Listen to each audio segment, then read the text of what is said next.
in my head, I always think, man, if there's areas of New Jersey that I think are like, man, like, hide your kids, hide your wife. I Right. can only imagine what New York would feel like if it's an area that you have to lock your doors, roll up your windows, board the car. Like if you had to do that in New York, Draw as little attention to yourself as possible. Hell yeah, man. Yeah. I now can see why the Ninja Turtles had to be in New York and not anywhere else. Like, there's only two places the Ninja Turtles could have been born in: New York or Chicago. I got a shiny new sports car with really nice rims, and not for long. not there. I parked in a garage. As we say that, somebody right now is just listening, like, what? What? Okay. Yeah. Okay. By the grace of the gods, I got a spot right in front of the place. And I'm like, whoo, thank God. I didn't really want to be walking too far to get here. Dude, I'm looking, I'm like, Sutter Avenue. So I hope it's Sutter closer to me, not Sutter, Brownsville, Sutter. Sutter, Brownsville, not far from where Mike Tyson grew up, Brownsville. Yeah, I will say this. A lot of people, what bothers me is you ever have someone tell you like, hey, come on out here. And you're like, wait, that's like a really dangerous area. And then they give you the same story they give you when their dog is like a fucking villain. Where it's like, oh, don't worry. It's fine. It's fine. It's like, no, like as I'm driving by, I'm watching a shootout. You're like, it's okay. Just pull in. Like, no, I'm out of here. Like, what is wrong with you? That will happen there. I swear to God, dude. So Mon lives there now. Grew up with two more aunts living there, where there was abandoned lots across the street, and that's where we played. And it was safer to play from rooftop to rooftop than on the abandoned lot kind of area type of foot. Yeah, that's yeah. I hate that. I tell people all the time, like, how I am.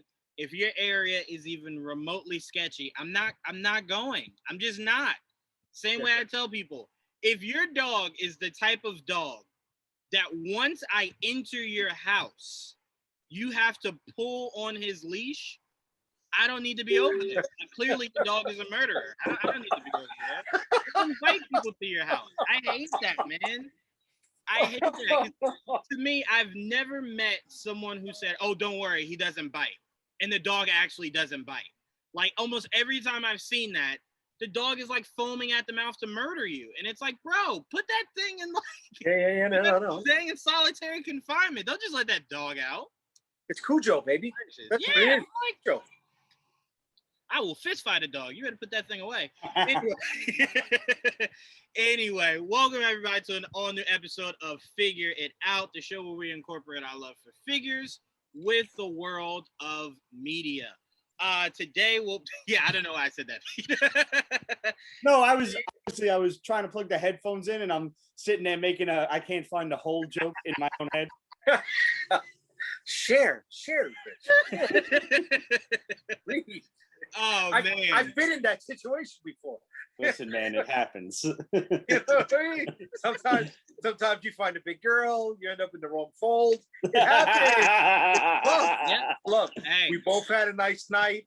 I'm just saying, nothing wrong with it. Look, it happens. Sometimes you make the wrong turn, Yeah, happens, and then you end up and you're like, man, this is a really nice spot. Yeah. Who knew? Nothing wrong with visiting the neighbor. You always got to visit the neighbor once in a while. Anyway, today is going to be our Mount Rushmore episode, where we take the concept of Mount Rushmore and we combine it with our love for superhero movies, characters, directors. This is going to be a fun one. So I want to start off with our Mount Rushmore of directors. So we're each going to go around, give our Mount Rushmore of directors. I'll go first. No, you know what? I always make that mistake. Jaydee will go first. No. I know where you're going with it. I got you. Please, it is your show. Allow me to acquiesce to your standing there, sir. All right. So, I'll go. These four guys are people that their movies impacted me in one way or another. Some of these guys were my first introduction to certain types of movies. So I'm gonna start off with Quentin Tarantino. Some of these names won't be ones that you're like, oh, what? Like, no, they're almost pretty obvious ones, but these guys meant a lot to me. Quentin Tarantino is a guy that my dad raised me on. I think I knew more about Quentin Tarantino's movies than I did my math homework. Okay. That's how much my dad just raised me on Quentin Tarantino. Which, by the way, made me really sad listening to his interview with Bill Maher over this past weekend. Why? What did he say? He just confirmed that this next one is his last. He has no interest in making any more movies past this next one that he's doing. Okay. He was very adamant on. He understands that certain directors, it only gets worse from here. And he doesn't want to be that kind of guy. So he wants to be the guy that went out on top, and that's it. My next guy up is one that many people don't talk about, but he means a lot to me. Guy Ritchie. Fucking love Guy Ritchie. Okay.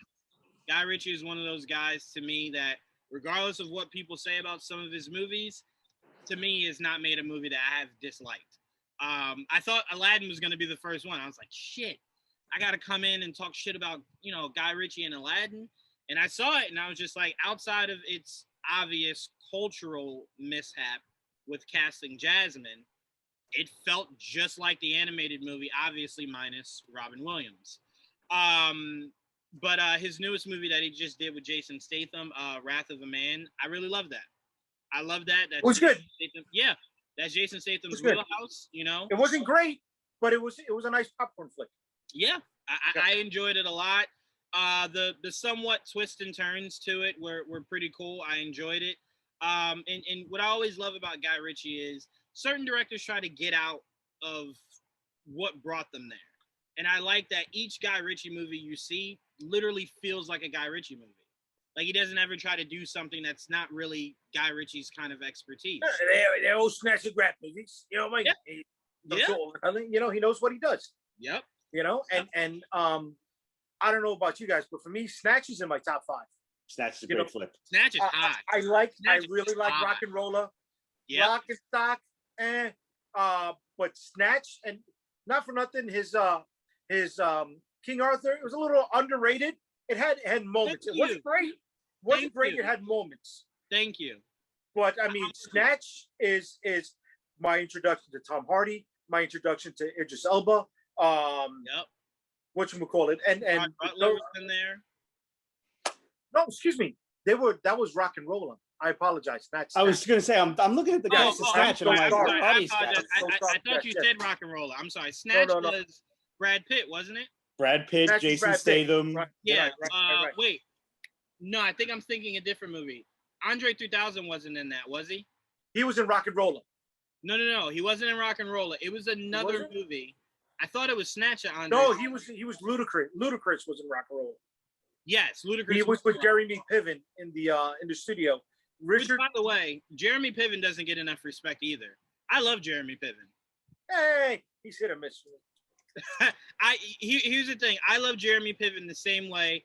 I wish Joel was here because he would back this up. My all-time favorite actor is Paul Giamatti.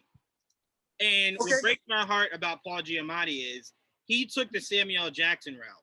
He legit does not say no to movies. So, like, there's a lot of movies that I have to go and sit through to where I'm like, this is fucking horrible. But, like, I got to support Paul Giamatti, you know what I'm saying? So, but I love Paul Giamatti, and I don't feel like anyone really talks about that guy, at all. And I'll be honest with you, Jaydee. The only reason I love Jeremy Piven is because Smoking Aces is my top is in my top 10. Good flick. Is in my top 10 all-time movies. So fucking great flick. Yeah. Fucking great flick. Loved it. I had no idea why the studio ever okayed a sequel. I'm like, the way you ended that, why did you think we needed more? Yeah. Like, no need for that. And then the workaround that it became a prequel because it was the guard, Jeremy Piven's guard, that was the ender. Right. The eye guy. It was just like, either way you want to slice that cake, it's horrible. Like, you shouldn't have done anything else. Yeah. So I got Tarantino, Guy Ritchie, James Wan. James Wan makes my list. You guys know how I feel about Wan and what he did with Saw. And last but not least, Martin Scorsese. Love Martin Scorsese. I will never have a bad word to say about him, which is crazy because when he was shit talking superhero movies, I was just like, Martin, don't do it. Don't make me say bad things about you. Yeah. But yeah, Martin Scorsese is the kind of guy that he did get out of his wheelhouse and it worked. Jaydee, Pete, I don't remember if it was you that agreed with me or Jaydee. Shutter Island. I enjoyed Shutter Island. It was I love amazing. Shutter Island. Yeah. So that's out of his wheelhouse, along with something like Hugo. I don't think I knew he directed that. I didn't know either till right now. Yeah, Martin Scorsese directed Shutter Island. Oh, that's cool. Yep. I'm actually starting to realize a handful of Leonardo DiCaprio's best roles are with Martin Scorsese. He understands. He understands the same way Robert De Niro understands. That's the guy you work with. You know what I'm saying? And if you can catch lightning with that guy, you ride that shit out. You ride it out. But that's my Mount Rushmore of directors. Each of these four guys affected my life in some way or another. Guy Ritchie is definitely one that I put probably at my top because I just love everything he does. But is he like your George Washington? Yes, he is my George Washington. Yep. And Tarantino to me is just one of those duh. You know what I'm saying? It's just the most. It's really? Like when someone asks you like, "What's your Mount Rushmore of hip hop?" It's like if Biggie isn't on there, it's like, well, yeah. You know, agreed. So Tarantino is like essentially my Biggie. So you know, but that's my four. Jaydee, I'll kick it to you. Sure, Pete. You don't want to go, Pete? You know what? I misunderstood the topic. I just exclusively went with comic book directors. Oh, so I didn't realize it was an all open umbrella of directors. So, I mean, I could be real quick with this one. No, I'll give you. Want me to give you a chance to think a little bit more? Or you got it. No, I honestly, I'm not really good. I've said this before on this show. I'm not good with directors. Like I focus on a movie and I enjoy it. And like who directed it just goes right over my head unless like I'm specifically looking for it. And I so rarely do. Typically, the only time I'll look at a director is like a horror flick, you know, like Romero or something like that, or not Paul Rodriguez, fucking God, I can't even think of his name. You know who the fuck I'm talking about. What movie? Paul Verhoeven?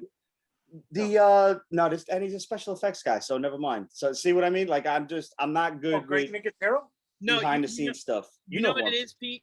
I respect that. It's just my dad always raised me on how a movie feels is always structured by the style of the director. You're absolutely right. I like it's 100% true. I like to always pay attention to like the style because like sometimes I could watch a trailer and go, oh shit, I know who did that. I don't even have to see the name flash up. I know who did that. So with these four guys that I picked, every trailer that comes on for them, you can almost instinctively know that's. I'll tell you this much: your pops raised you right because, honest to God, I did not realize how a director's vision can, make or break a film. Literally until this year when I watched the Snyder Cut. And I'm like, holy shit. Okay. I'm not a Zack Snyder. I'm no Snyderphile. I never have been. I like a few of his movies. I don't like many other of his movies. So, when I watched Justice League, I'm like, I'm taking it with a grain of salt. And I sat there, I'm like, wow, there's something to really be said for letting a man finish his vision. And that's that. Was it a perfect flick? Obviously not. But was it far better than the mishmash slop that we got, previously? Because it was like half lighthearted Whedon Avengers stuff and half Zack Snyder darkness. Like that was garbage. The Snyder Cut was dope for what it needed to be, for his vision throughout the whole movie. And that's when I'm like, yo, man, like it does matter who the director is. So like I'm kind of new to the directing aspect of like looking to see who was behind the film, who shit went. So wait, before you go, I want to ask you, with that in mind, how do you view Shutter Island any differently, knowing that it was Scorsese? Like, I kind of want to go back and rewatch it now. Like I just like a good mystery. Any movie that's going to keep me guessing till the end, I enjoy. I always say I watch a movie for face value, and I want to just enjoy it. I don't want to pick it apart and things like that. I just want to sit back, with my popcorn and enjoy myself. Right. Typically, it's actually, pretzels and cheese dip, but that's neither here nor there. But like real quick over to comic book directors, I had James Gunn because I've liked everything with Guardians of the Galaxy, and I'm already seeing that I'm probably really gonna like Suicide Squad. Yep. Guillermo del Toro, I know he's not exactly a comic book director, but the man delves into that. Oh, that's right, he did Hellboy. So yeah, that counts. Yeah, I was just about to say, no, that counts. And actually, I really had to like crowbar Hellboy out of my Mount Rushmore because it almost made it, but I'm like, yeah, there's only 4, Pete, so stick to fucking 4 for once in your life. I didn't. There's an honorable mention. Don't sue. You're right. I got honorable mentions also, Pete. Okay. It's funny you say that because until today, I thought Mount Rushmore was 5. So for each of these, I had 5, and then I was like, wait, something just doesn't feel right. So I Googled it, like shit, it's 4. Okay, all right, cool. We know who failed history class in high school. Yes, I failed everything, Jaydee.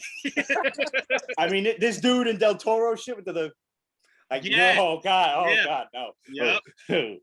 Taika Waititi, obviously, like that. Ragnarok was just a hilarious movie to me, and I can't wait to see what else he does.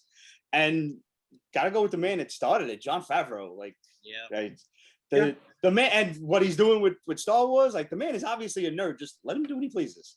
Please tell me you saw that thing on Netflix about Elf. The movies that made us. Wait, I did watch the movies that made us. So if it wasn't for Elf, we would not have Jon Favreau. We wouldn't. Yeah, he did Swingers. Yeah, he did Made. He did his Vince Vaughn. There was an episode for Elf. Why don't I remember that? Yes. So the movies that made us had a Home Alone, Christmas Ghostbusters, Dirty Dancing, Elf. They did. They did. In there. They did Elf, and they did another one for Christmas, and I forgot what it was. That'd be Home Alone, no? Wasn't Home Alone in the first set? There's another series. There's another season. They only did 6 episodes, the first season and the 2 Christmas episodes. Oh, I didn't know there was Christmas episodes. So one of the 2 Christmas episodes was Elf and Johnny Fab, and if he did not succeed with Elf, we never would have gotten Zathura, and then we never would have gotten Iron Man. And I mean, just please watch it. Do yourself a favor. I mean, he's honest with himself. He was like, I thought we were fucked. You know what I mean? But he came in bold. He had decisions that he wanted to implement. He did his homework for the pitch meeting, and that's what sold him. Nobody else had done the homework that he did. And I've been watching that shit tonight while waiting for Loki. Please, it's great, dude. It is great. It's great. Elf is my top 5 Christmas movies. It's a great flick. I mean, when he said, "Call me an elf one more time," I freaking love that movie. I even like the claymation version they did with the guy from Big Bang Theory. I didn't see that at all. What? Oh my God! What's happening to me and Pete? Like, where have we been? So did we get Mandela affected? He's got 5 people on Mount Rushmore. I have no idea what's on Netflix. What's happening? So Elf had a claymation version where what's his name? The guy, the Bazinga guy from Sheldon.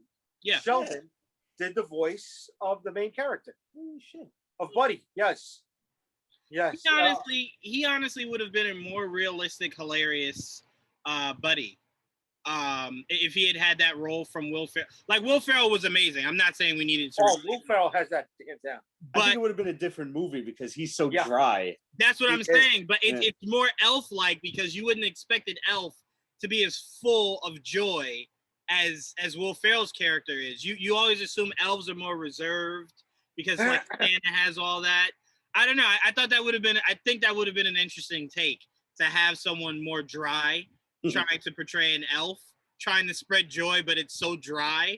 I think that would have been hilarious. But Will Ferrell definitely took it over the top, and that's what I think made it hilarious. Just the funny thing, I know that guy. World's greatest cup of coffee. Congratulations. No,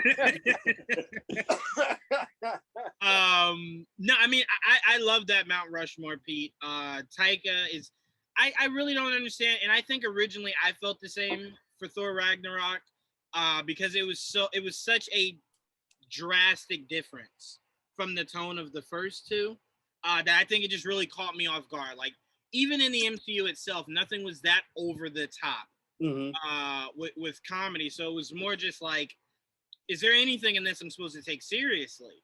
But I think when I realized that that Thor was more like my ultimate Thor that I read in the comics, it kind of let me know, like, yeah, that is a way better Thor than the traditional one. You know what I'm saying? So I was like, yeah, okay, yeah, it works. And it just, there was so much he did in that movie that's just like, it takes a genius to do something like that, man. It really does. It really truly does. I mean, when you look at Thor in the comics, yes, he's a thunder god and he's fighting giants and monsters and all of this, but he's also a ale guzzling this party dude. Yeah. Like that's Thor. And I do love, and I know a lot of times we give the credit to the directors, but it's actually a casting team that does it. But Jeff Goldblum as the Grandmaster, yeah. There's like a handful of characters in the MCU that you look at and you go, literally no one else could have done this. Like, that was perfect casting, because he essentially was just Jeff Goldblum playing Jeff Goldblum. That's it. It worked. It worked beautifully. They just needed him to play jazz to complete the trifecta. He was a DJ, not a jazz musician. But no, I love your Mount Rushmore, Jon Favreau. I now actually look back and say, I think what he's doing with Star Wars is more impressive than what he did with, obviously starting the MCU. Only because, again, he started the MCU with a character no one ever really gave a shit about. So if he failed it, no one gave a shit about Iron Man to begin with. So it kind of would have just been like, well, okay, who's the next person they're going to try to launch this thing with? And then we got to see what they do with Iron Man. But to fuck up in Star Wars, where literally everybody matters, even people that you're bringing in for the first time, everything has to hit. Mm-hmm. Yeah, everything has to hit. So to me, that was a larger ladder to climb to break into that Star Wars world, and just give us probably the best content we've had in forever for Star Wars.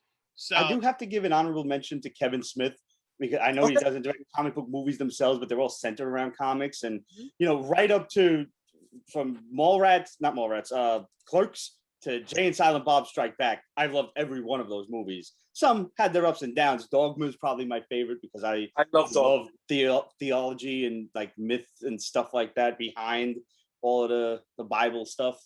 But yeah, I mean, I watched Jay and Silent Bob in the movies and I realized I have to go see this again because I'm crying laughing way too hard and I missed half the jokes in the first place. So my Mount Rushmore of directors, we're going to go with the honorable mention. And this honorable mention is huge for me. He is George Miller. George Miller not just did the Mad Max series, he did Happy Feet, based on that old Warner Brothers cartoon. I love the Muna, I love the Suna and the Juna and the singer. Right? I don't know if you ever saw the little kid singing the owl singing at the competition. Anyway, so that's what Happy Feet was based off of. If you had the first DVD, it actually had that in the DVD. He also did Babe, and he also did Witches of Eastwick. And I don't know if you haven't seen Witches of Eastwick, watch it. Okay, Cher, Susan Sarandon, and Michelle Pfeiffer were at their hottest in their peaks. These three women, all right, and they were all in the same film together with Jack Nicholson, who was front row LA Lakers. I am sleeping with all the hottest chicks in Hollywood. Jack Nicholson, right? But it's also littered with a hell of a lot of character actors that we don't know their name, but we see them in a lot of stuff. The father from Step Brothers, okay, that he was also oh my God, that he was in White House Down, that he was the dad in Bill and Ted. He's been acting for years. The woman that had her face exploded by the alien from Aliens.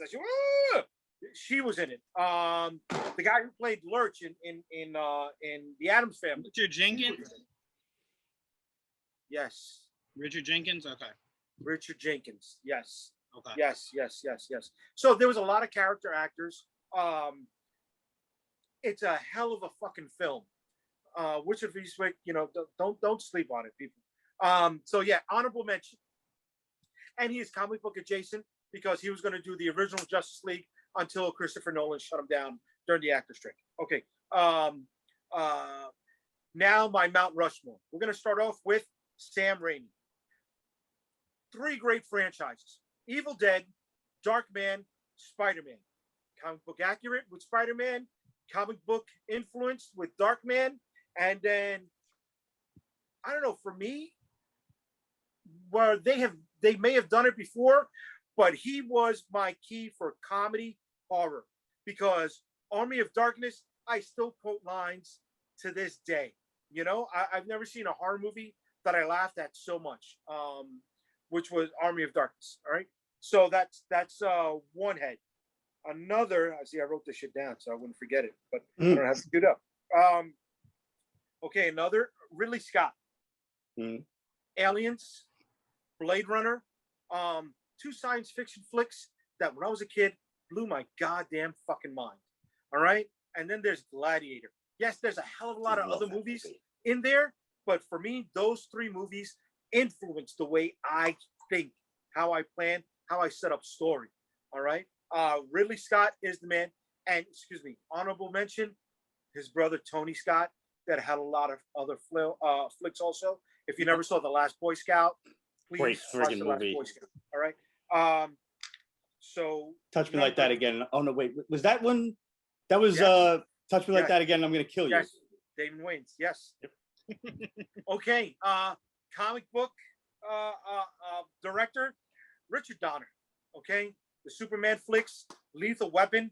I don't care who you are. If you were a kid in 1986 watching Lethal Weapon when it came out in April, you wanted to fucking run down your street barefoot with a tank top, just like Mel Gibson. I don't fucking care who the hell you are. All right, sorry, I still like Mel Gibson. That's why I mentioned Mad Max also. He was drunk a lot. And the last person on my Mount Rushmore, Tim Burton. Good choice. Beetlejuice, Batman. Oh no, I'm thinking Schumacher. Yes, Tim Burton. Yes, okay. I'm sorry. Oh, I was thinking. No. I was thinking. Wait, someone made a Batman movie that I despise. I couldn't remember. It was Schumacher. I'm going to chalk that up to too much Jersey air. Schumacher did Lost Boys. Schumacher did. Oh my God, he did a lot of fucking flicks. Schumacher did some awesome shit. It's just like, what happened to you when you did Batman? Jaydee, right? All that sounds great, but once you give me a credit card for Batman and then put nipples on them, none of that. No, it wasn't his decision. It's the producers adding notes.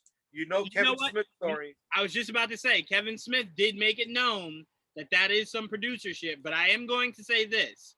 Are we sure Schumacher didn't sign off on bat nipples? Are we sure? Well, listen, that he didn't. Schumacher also slept with 10,000 men. Went on fucking record, dude. Listen, I don't care if you're gay or straight. Sleeping with 10,000 people is a goddamn fucking feat. All right. Wait. I got somebody that topped that. Will Chamberlain. I was about to say Will Chamberlain's like 50,000 something. Will Chamberlain had a woman an hour. No. Then maybe I think Joel Schumacher topped Will Chamberlain. Are you sure? Yeah. Because I will tell you, there is nobody on planet Earth. Siri, how many people did Joel Schumacher sleep with? What if Siri just went, what? She did. She said, what? She just shut down. Look, there's an episode of Fat Man on Batman where what's his name? Mark Bernardin was talking about how many people Joel Schumacher slept with, and he threw it up as a hashtag because he was like, release the Schumacher cut or whatever. But anyway, so look, Tim Burton, again, one of the biggest comic films with Batman. I mean, who would have fucking thought? Beetlejuice, if I was ever a fucking actor, I would want Michael Keaton's role as Beetlejuice. You know, that rough, hey, what do you want? You know, I love that. There's something about that. So yeah, that's my Mount Rushmore. Sam Raimi, Richard Donner, Ridley Scott, and Tim Burton. Now that's a movie you could have made a horror comedy. I think it was supposed to be, but it was more so just like a comedy.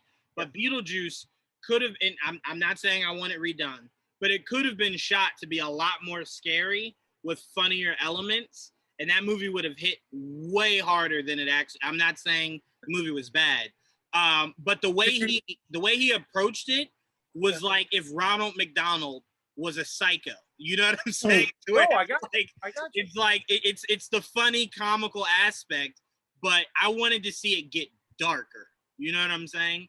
So Nightmare Before Christmas. I did enjoy that. Yeah, that's very much. And dude, Tim Burton had to be high on some fucking shit. I mean, seriously, to never fucking comb your hair, to have a couple hot wives, you know, he got Helena Bonham Carter when she was in her prime, dude. Yeah. You know what I mean? He got her Fight Club, Helena Bonham Carter. You know what I mean? You just tell her, hey, I made Batman. At that point, I assume that had to have worked. Like, an underrated flick he did was Legend of Sleepy Hollow. I love that movie. Legend of Sleepy Hollow. I enjoyed that a lot. I'm with you on that. You know? I enjoyed that a lot. These four guys had such great movies, so much comic influence or sci-fi influence stuff came out of their resumes, and it's just like they've got films that are over the top, super underrated, and just the ones that hit in that greater lexicon of geekdom. And I have to hand something. Sorry, go ahead. No, go ahead, Pete. I just got to hand something to Legend of Sleepy Hollow. Like, I think that was 1999 or so.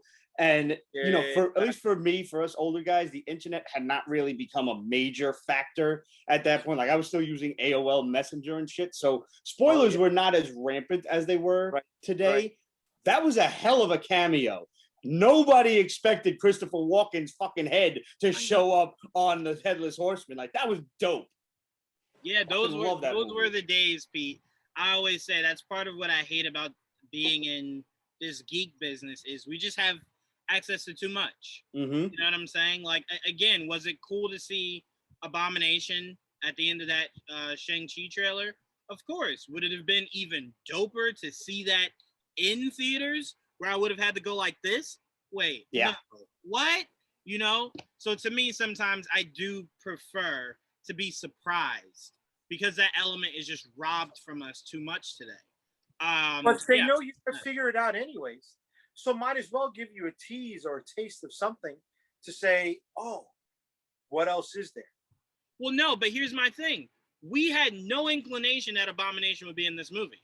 None. Like, literally not a drop. This was not reported beforehand. No one had any information about Abomination. So that, to me, would have been something that I would have been like, oh my God, what?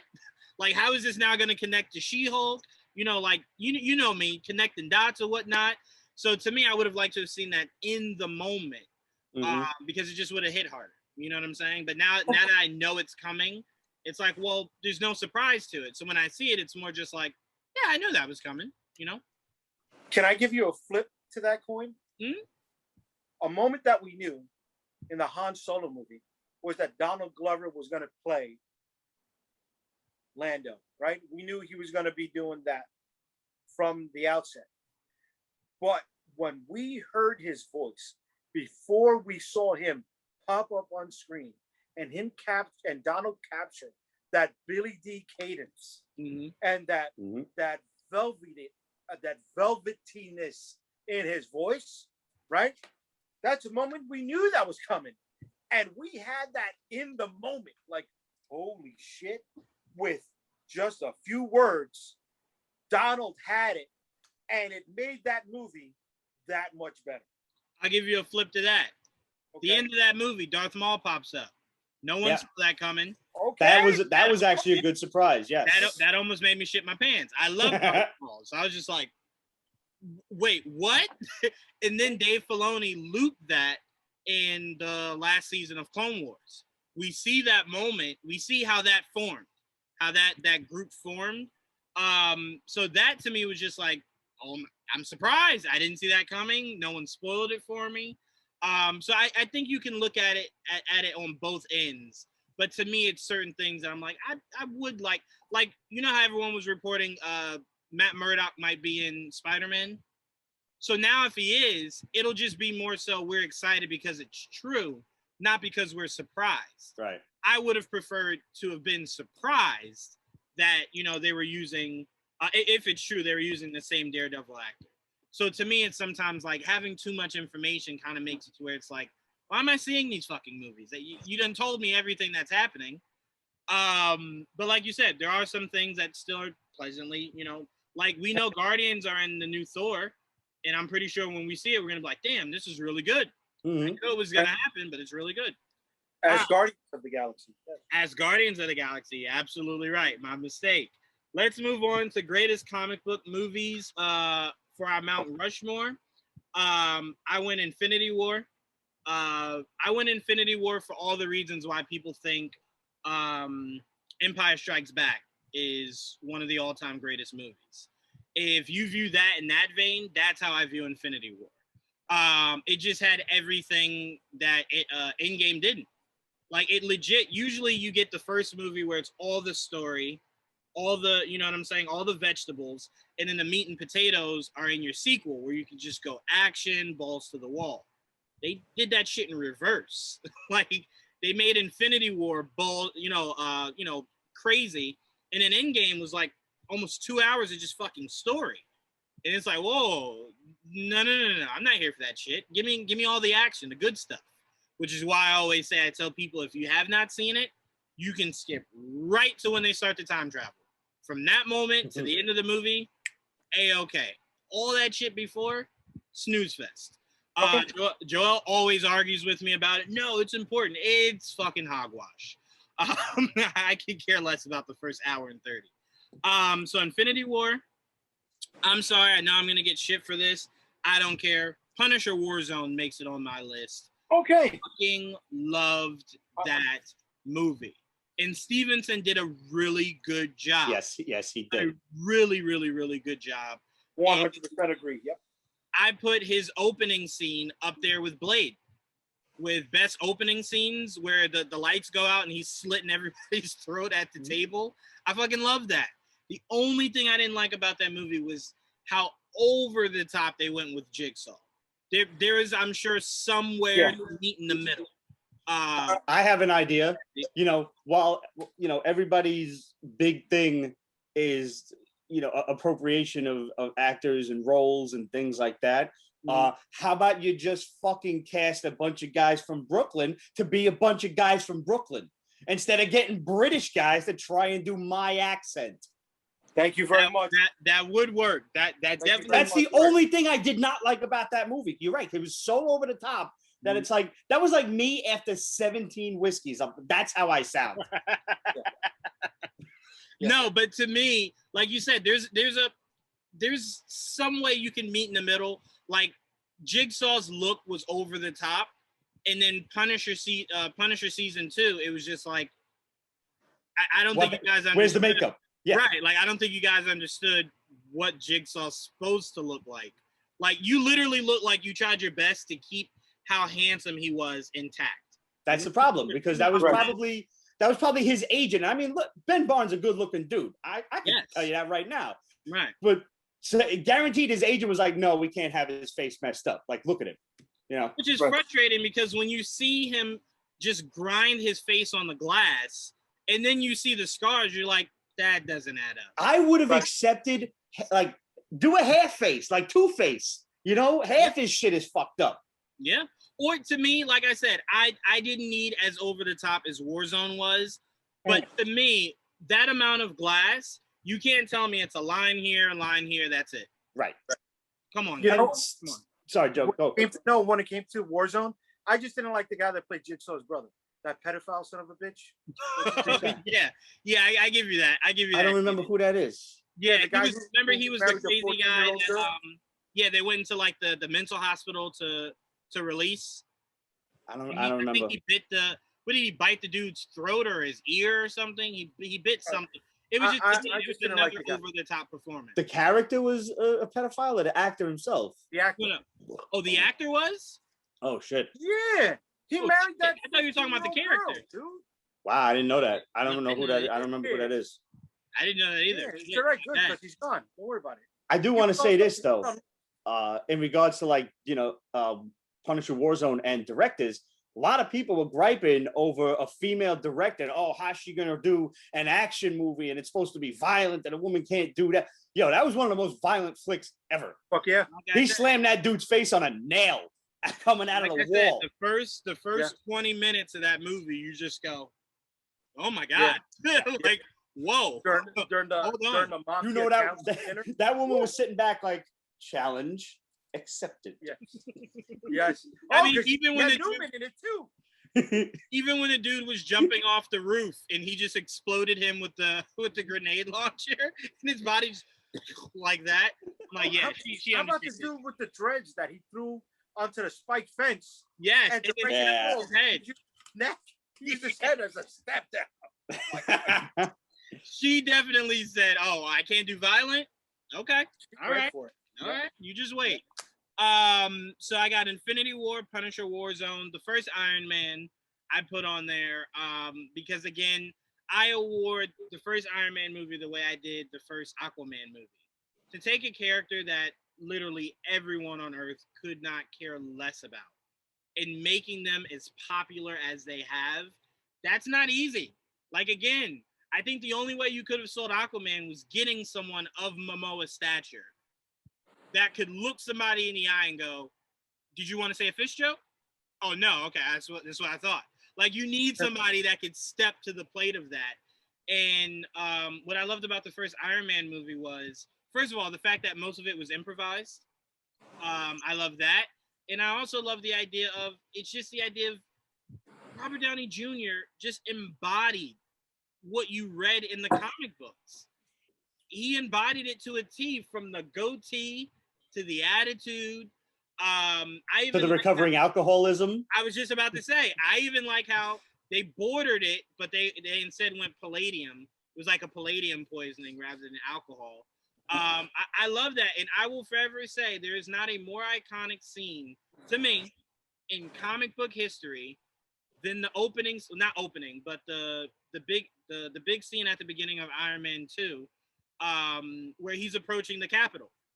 That to me was probably some of the funniest shit I've ever seen. And you know, the first Iron Man movie, the shot where he fires the little grenade launcher at the tank and does the action hero walk away. I was just like, shit, they don't do that anymore. And I'm like, damn, that was good. That was really good. So, and then ending the movie, excuse me, I'll forever hate releasing your secret identity.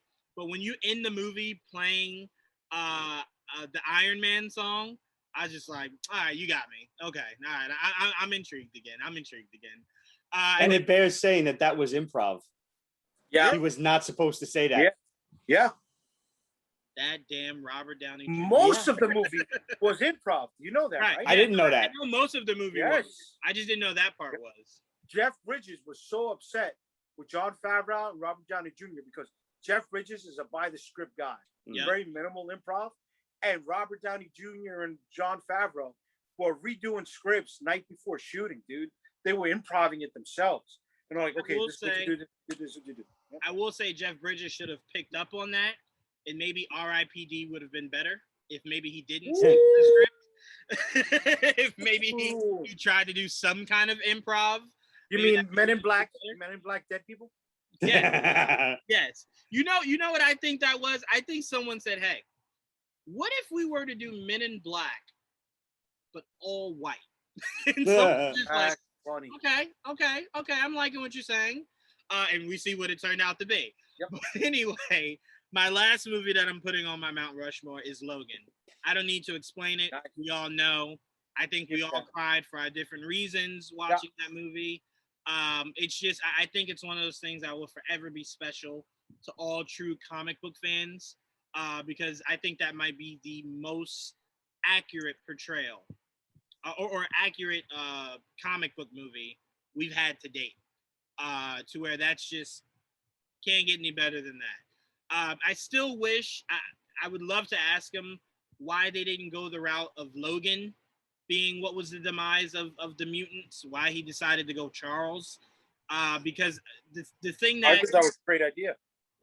Well, only reason I'm asking that, JD, is in the comics, it just resonated with me when, after Logan killed everybody, and he was so sick with grief, he just laid on the railroad laid his head on the railroad tracks, just allowed his head to be run over numerous times, to try to inflict as much pain on himself that he just did all of his friends. So I was just curious as to maybe why he didn't want to do that.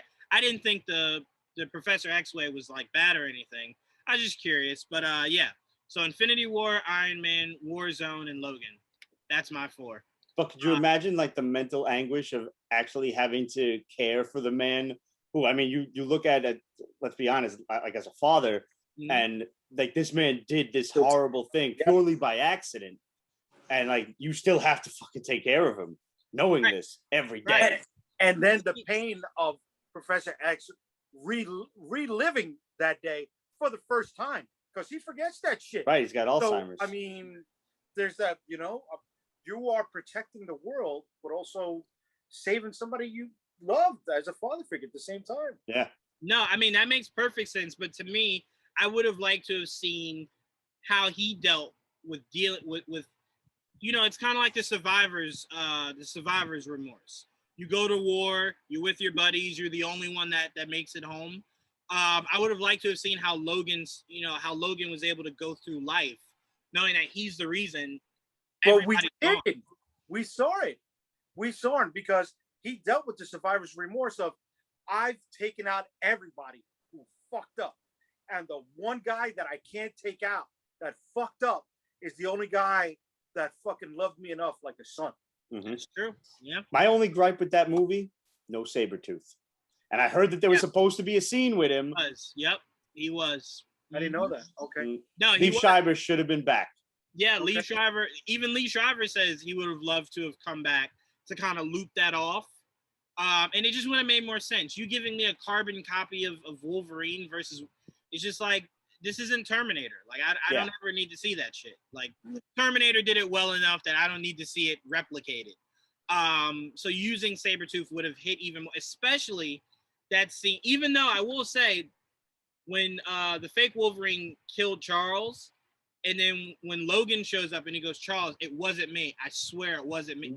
That hit so hard. Because Charles was like, I know it wasn't you. It's okay. It's okay. You know what the shit of it is? Like, they could have, even if they wanted to pull a couple of heartstrings, it could have been Ken. Because you're spending the whole movie calling X-23 his daughter. Now here's his son, and he's a psychopath. Yeah. I always said, I kind of wish Logan wasn't a bookend, because his son in X-23, like really exploring X-23, where it's a trigger word that snaps her into like this killing machine. There's just so much more about X-23 in Dakin that I'm like, you could have explored that. Like, that would have been so much fun. See, I saw it another way, and I don't know, Pete, if you remember the earlier issues of Larry Hama's Wolverine run, right? But you had the robotic Wolverine, Albert. Albert, yes. And then you had the little robotic girl. And I was like, they could have played it off where Logan dies. Somehow he did something, lobotomized that the other Wolverine, right? The robot Wolverine. That could have been the Albert. She could have been the girl that the Albert was taking care of the little girl from that point on. I just remember Albert being such a big part back then. I mean, we could even say, if you use Sabretooth, we just finished saying how obviously Xavier was out of it.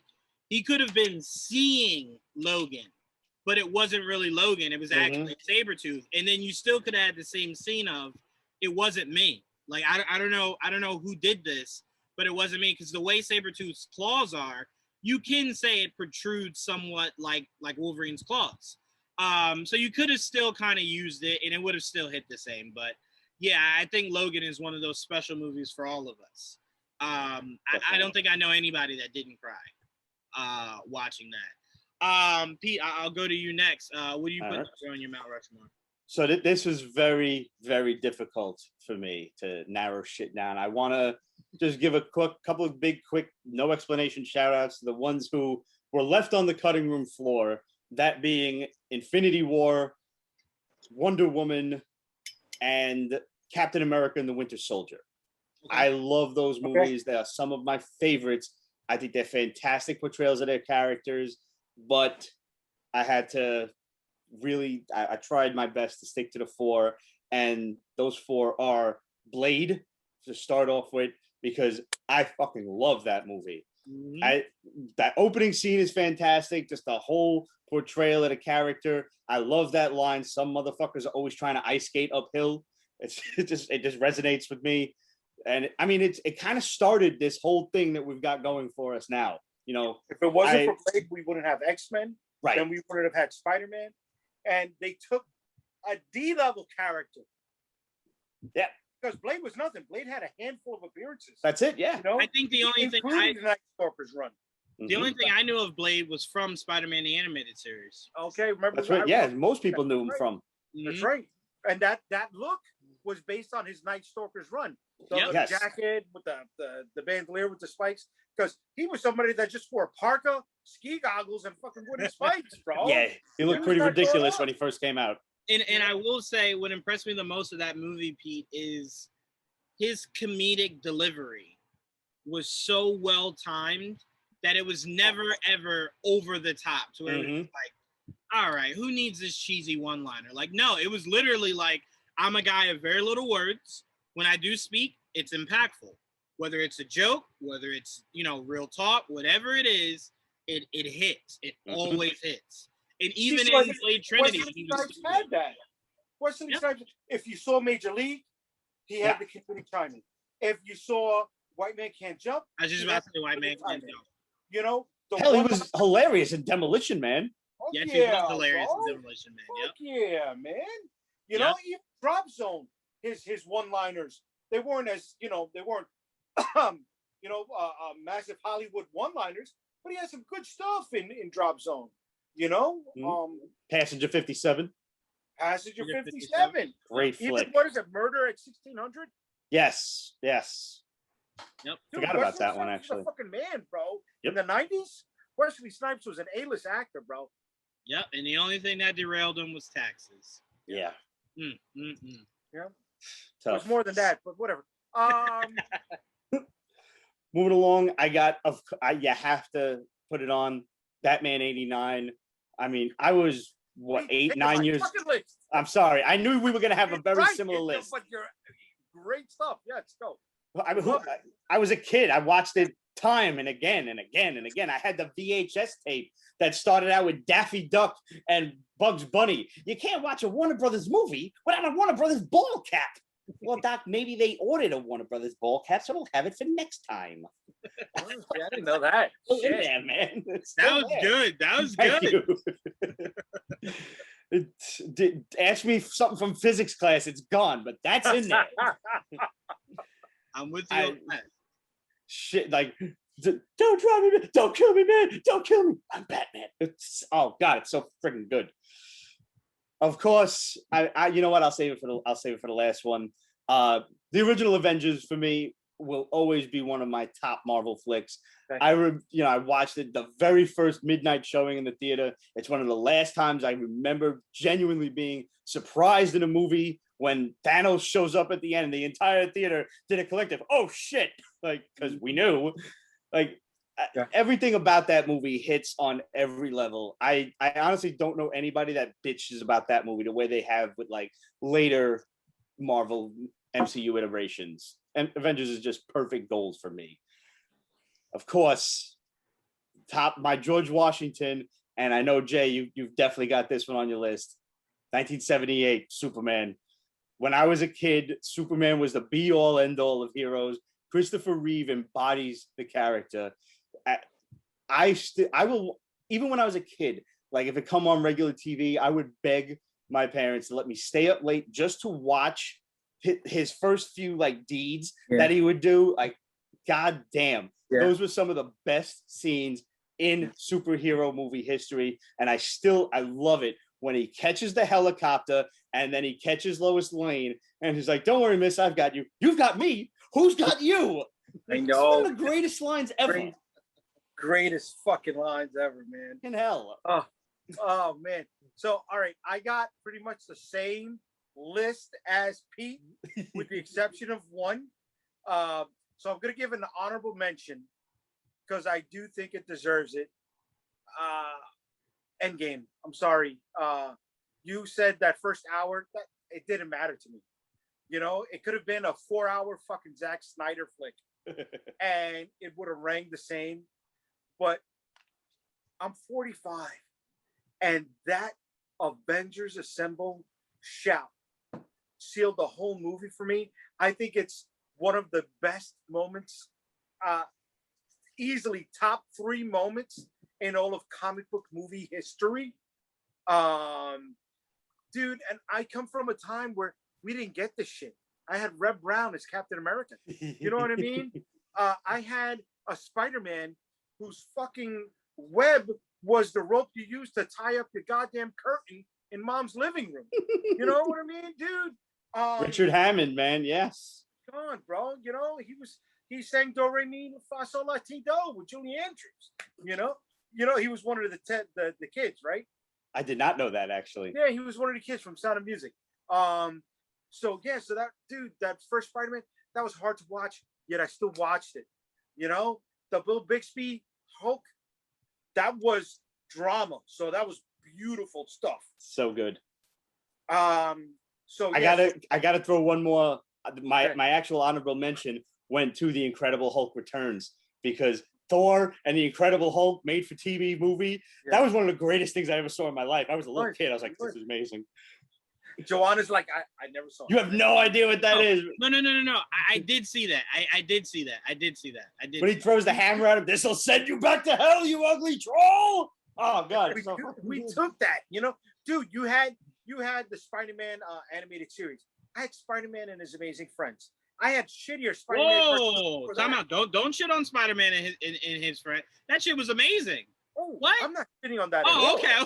I was about to say, hold on, that's gold. And don't forget the Incredible Hulk that followed up right afterwards. Damn right. And Stan Lee intros at the beginning of every episode. And that annoys me because it's on Disney Plus, but it's minus the Stan Lee intro. Yep. Where's Stan narrating it? Yeah. Welcome, I will say, believers. Yeah. Man. I will say to what you're saying, Jaydee, my only issue with that is it's the same response I give whenever I say, oh man, shit, I just forgot the name of the movie.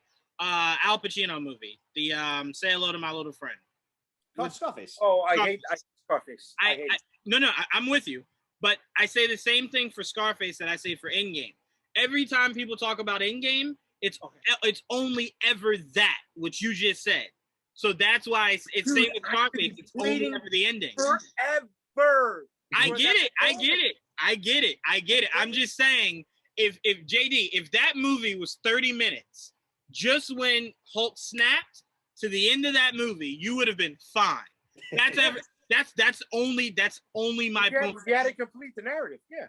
That's only my point when I say no one ever cares about the first hour and a half. It's only the latter. It gets the honorable mention, right? And because it gets the honorable mention, it knocks out Avengers from Pete's spot, right? So again, the same thing as Pete, but whereas with Superman, you will believe a man can fly. My fourth pick would be You Will Believe a Man Can Swing. And that Spider-Man movie, when it came out, was everything. Just like Pete said, he saw it midnight showing. I waited till fucking 2:00 in the morning for the last showing at the theater on 34th Street. That's next to the across the street from the Garden. I forget what theater that is, but I was there till 2:00 in the morning to see it. That's the only movie that I paid to go see in the theater 5 fucking times, right? Because going back to Richard Hammond Spider-Man, we never saw that motherfucker swing. And here we saw Spider-Man swing with grace. Okay, Tobey Maguire, whatever. But dude, it fucking worked. It worked. So that Spider-Man flick is in my Mount Rushmore. Because if it wasn't for that, we wouldn't have gotten Iron Man. We definitely would not have gotten Iron Man. That's fair. I believe it. No arguments here. It was very difficult for me not to include the first X-Men and Spider-Man. It really was. Okay. The only reason I couldn't put in that first X-Men movie is I personally prefer X2 over X1. Okay. There's just a lot of X1 that's just it's hard to get through. And to me, it will always be visually it's so hard to get through those first two movies. It just Yeah. it's dark and they're wearing black, and it's just like, oh my, who thought this would work? Like everything is at night, and you have them in all black. Why? It makes no sense. But So, if it wasn't for that, we never would have gotten Kevin Feige. no. I appreciate what it means to the history of where we are, but I always prefer X2. The only thing really that stands out to me, I told you guys last week, is Logan in the cage, the beginning of the movie.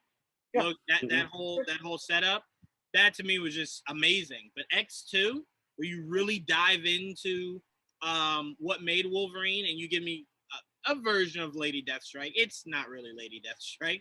But, you know what I like about those original X-Men movies, because I'm a huge Magneto fan, as if the shelf of Magneto doesn't kind of clue you in.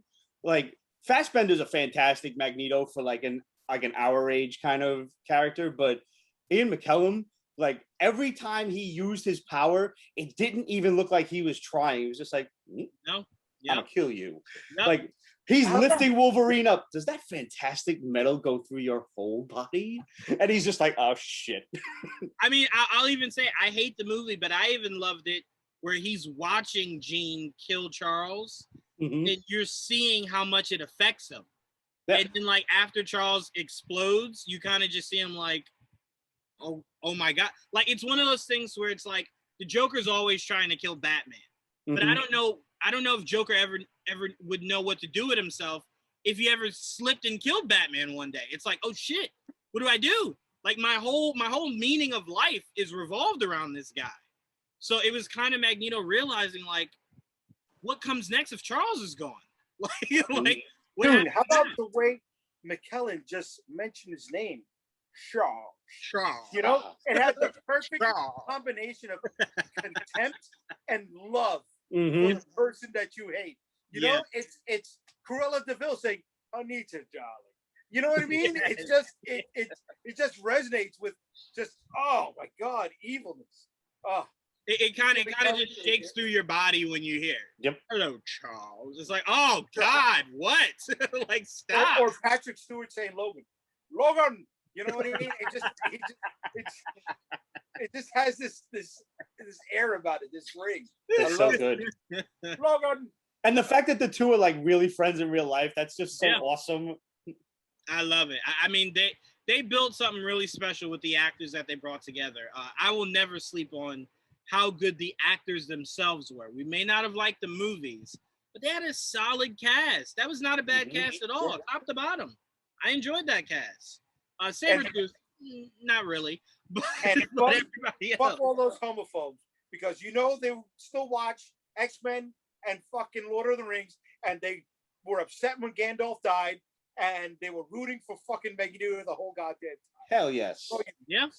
Yep, 100%. I still need someone to explain to me how Xavier exploded, but then showed up at the end of the movie, and how we saw Magneto get stabbed with the cure, but then move the chess piece. And then, hold on, the funnier part is we get Days of Future Past, and they think to explain none of that shit.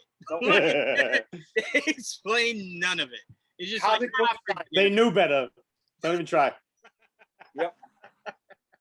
That's a whole movie trying to figure. That is hilarious. All right, so you had Spider-Man, which I agree with. For as many faults as I have in some of those Spider-Man movies. No, but that first Spider-Man movie was for me, it was amazing. Seeing it on the big screen. You know, the previews. Unfortunately, I do remember watching the previews where he got the helicopter stuck in between the Twin Towers, and everybody looked, "Ooh, that's so fucking cool!" You know, forgive us. But that was a highlight. And then even the GameCube Spider-Man game was pretty awesome. Tie into that. I don't know if anybody. I forgot that did tie in. Yep. Yes. Yeah. Yeah. The Spider-Man and the Hulk GameCube games tied in really nicely. Wait. Was it Hulk of Destruction or something like that? I don't remember, but it was almost open world. You know. Yeah, it was. The PS4 Spider-Man game, for me, it's hands down my favorite game of all time. But that very first one, it was just like, oh, you could see how good it could have been. You know, it's like I felt like the PS4 game built on the engine of that GameCube game way back when. But again, Spider-Man swinging was just it. Yes, Batman '89. You know, I'm 5'9". You know, a short Batman fucking works for me. You know what I mean? I'm with that shit. I don't care that his head couldn't fucking move. You know, he had to turn his whole torso. You know, Jack Nicholson, again, a dastardly fucking evil motherfucker. And that's how you build a movie, right? You spend your top dollar on, you know, a late actor who commands big money. You only give him 10 to 15 minutes of screen time because he chews up the scenery, and you sell it on him, right? Yep. And that way you got more money to pep around all the other guys to fill out your flick. So yeah, that's great. Blade, I mean, dude, if it wasn't for Blade, and it's forget about all the comic book stuff, forget about its importance in comic book movie history. It was a damn good fucking flick, man. Mm-hmm. Damn good fucking flick, dude. It had that father-son dichotomy again with Whistler and Blade. And then whatchamacallit? What did we say? Superman. Dude, I mean, come on. You just I'm speechless because it was just that good, man. Even the second one, I'm sorry. I know I love the second one. I really like the second one. I just had to show respect to the first one instead. Man. But I mean, shit, Kneel Before Zod, that was the only thing missing for me from Man of Steel. Dude, and I think that's the first film that the first sequels that they were filmed together at the same time. Mm-hmm. I don't think any other movie had done that before. You know, say what you want to say about the Salkins. God damn, they produced some great shit, man. And we give it to Superman, bro. Yeah, I will say, Zach, to your point, Pete, Zach, I think, is against some of that stuff. That's why Cyborg didn't say booyah in his cut.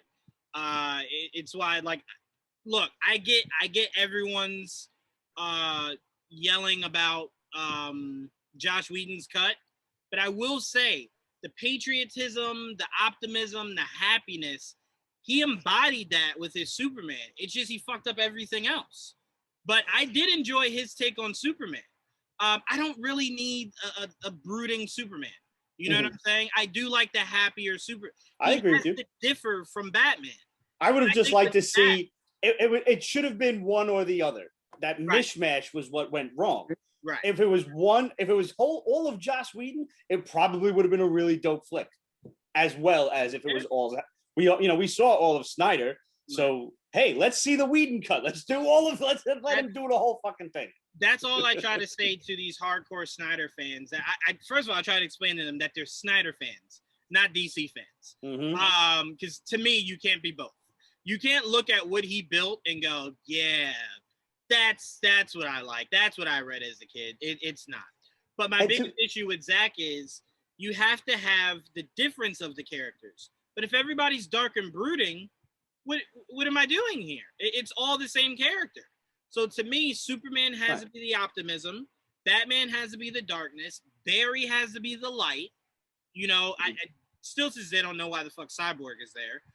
It's fucking Jeff Johns. But you know what Diana brings. You know why Cyborg had to be there? Because they never had a black founding member. Sorry. That's simple. It's that John Stewart. And if they didn't want to do John Stewart, you just allow Jason Momoa to be your race quota. You know what I'm saying? Like, if you need to check off boxes, allow Jason Momoa to be that box you check off. Don't put Cyborg there. No, Cyborg should always be Teen Titans. Titans Agreed. was always about family, and Cyborg was always there. He is Teen Titans. Cyborg was the Martian Manhunter of the Teen Titans. Yeah, and here's the thing, Jaydee. Joel always says this, and it's spot on. He said when you put Cyborg in Justice League, it deflated Batman. Batman's whole point in the Justice League is that he's the brains. Right, he's the tech guy. That ultimately is smarter than Batman.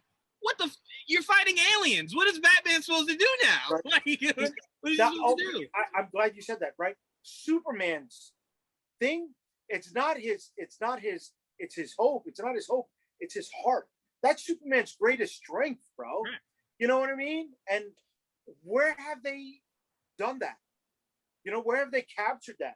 Right? It's not his fucking muscles. Right? You can't do a David and Goliath story with Superman, because for Superman to be David, you got to use Darkseid, and you can't. You always got to do a brains versus brawn story with Superman. Yep. That's where it works well. Yep. And you outsmart him by attacking Superman's heart.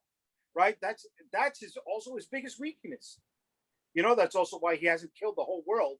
Mhm. Realize that, you know, I can snap and send out fucking shockwaves.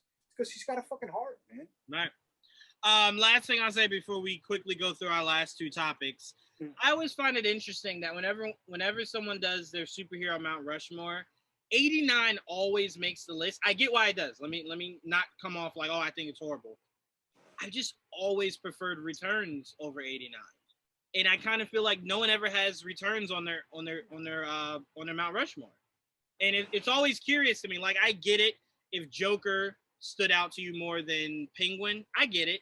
But to me, Batman being somewhat of a detective alongside Michelle Pfeiffer's just awe-inspiring Catwoman, it's like I felt like I had more to chew on with that than I did with 89. I get why people put 89 there, but I'm always shocked that I don't hear enough of Returns on people's lists. Okay.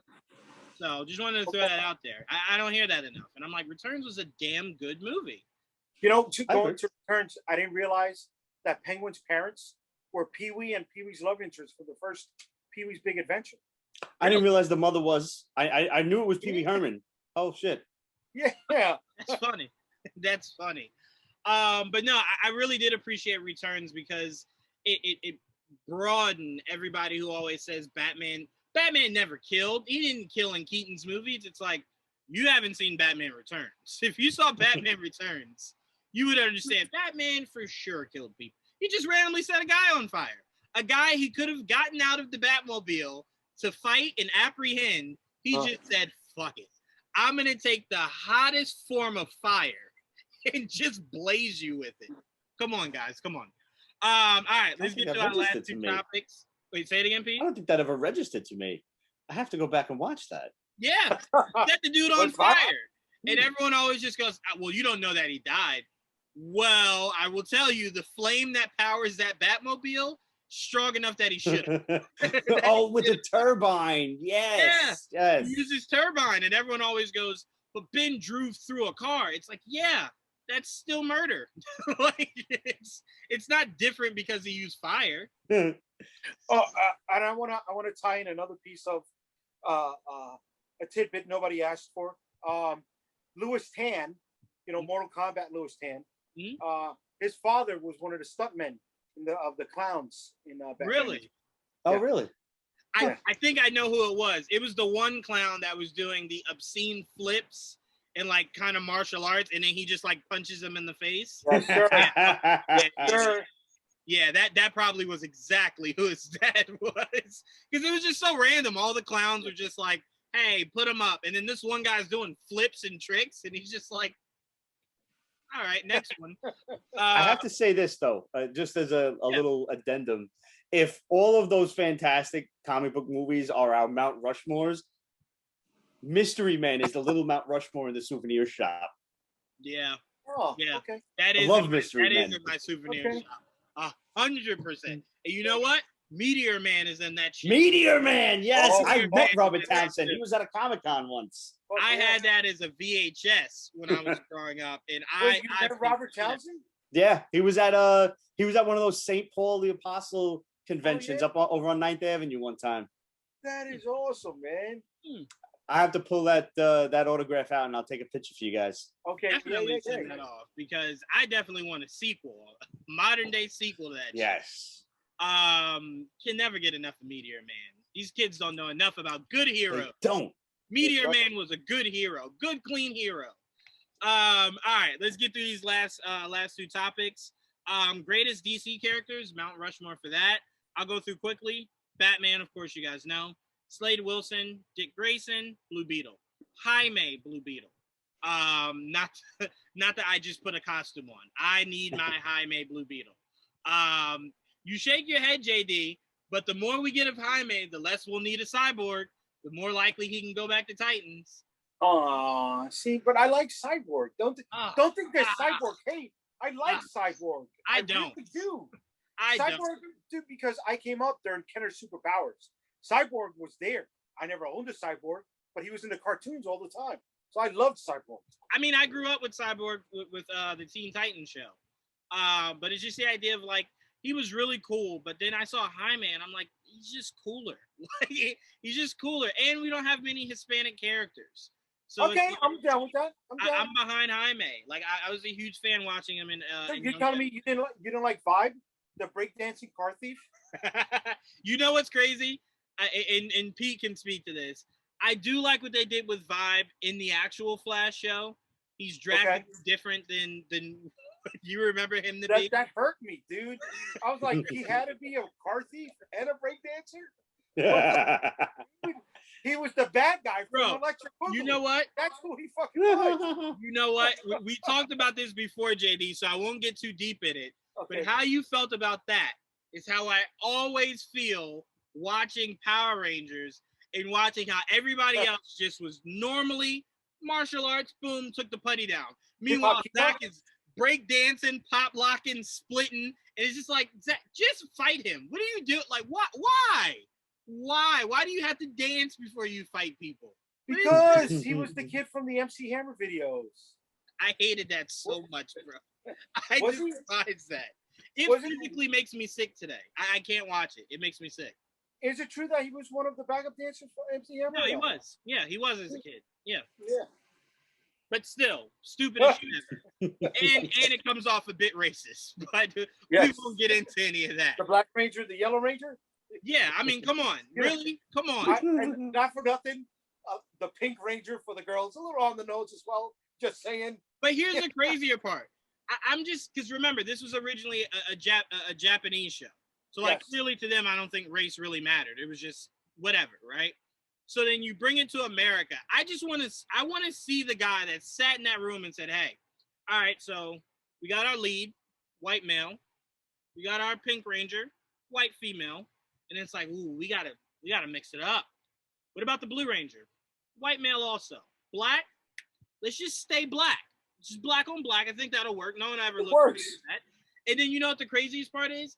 I didn't learn until I was older that was a stereotype of making someone Asian the Yellow Ranger.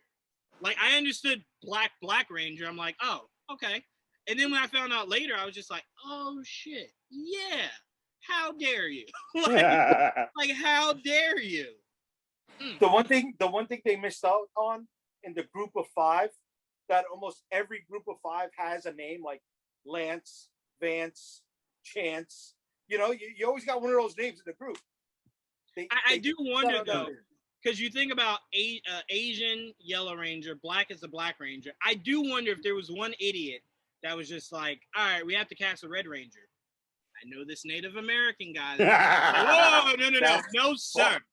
No, sir. You will not do that.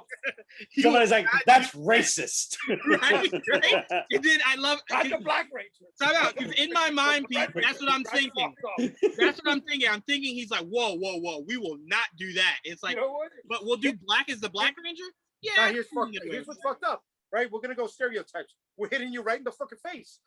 Now, as a Puerto Rican, I want a Brown Ranger. Put that motherfucker up there. Let me get a fucking brown fucking Ranger.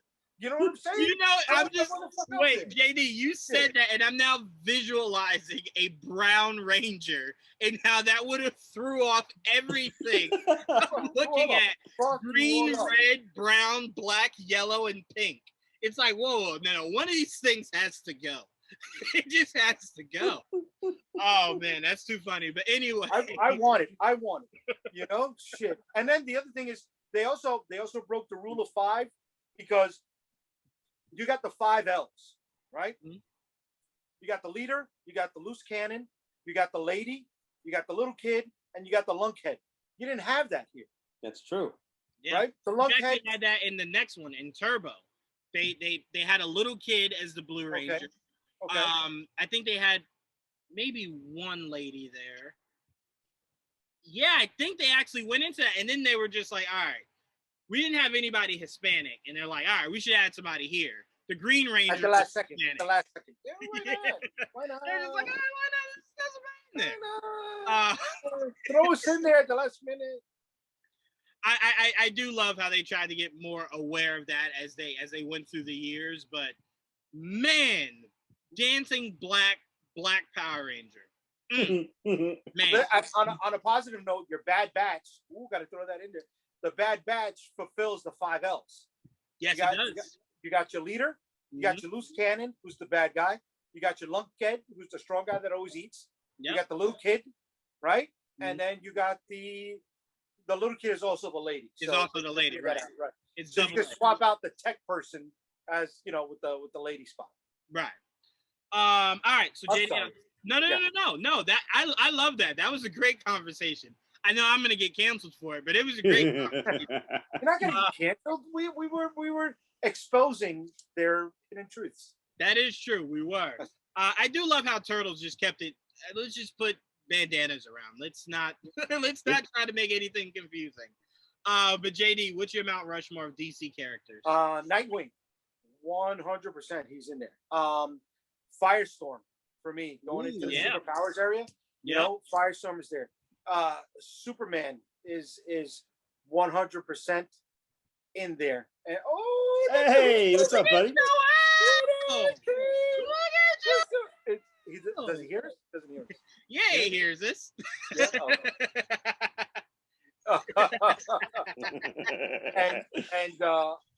And I'm gonna go with John Stewart, Justice League animated Green Lantern.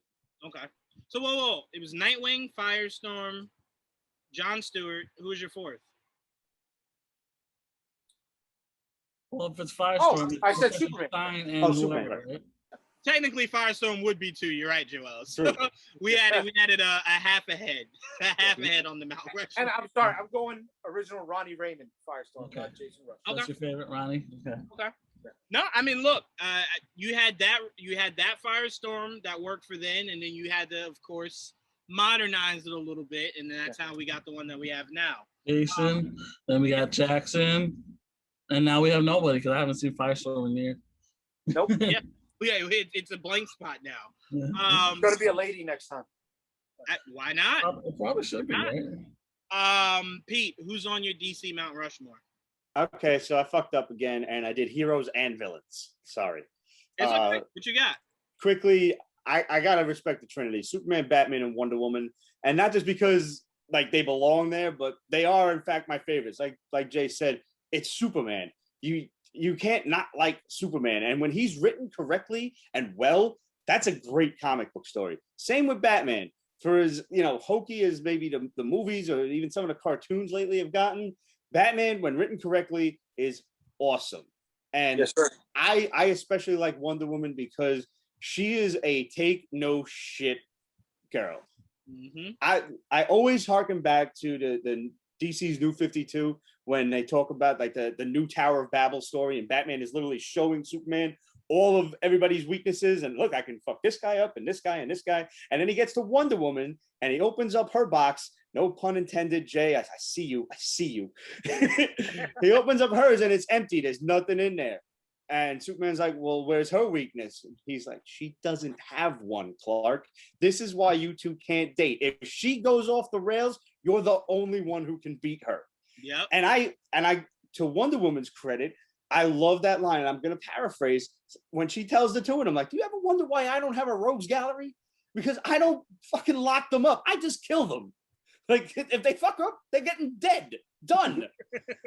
I love that about her. That's a really good point because she's really the only DC character, like, out of the Justice League that you kind of look at and you kind of go, has anyone heard from Cheetah? And it's like, oh, no, Diana killed her. Killed her? Yeah, she snapped her neck. Yeah. What?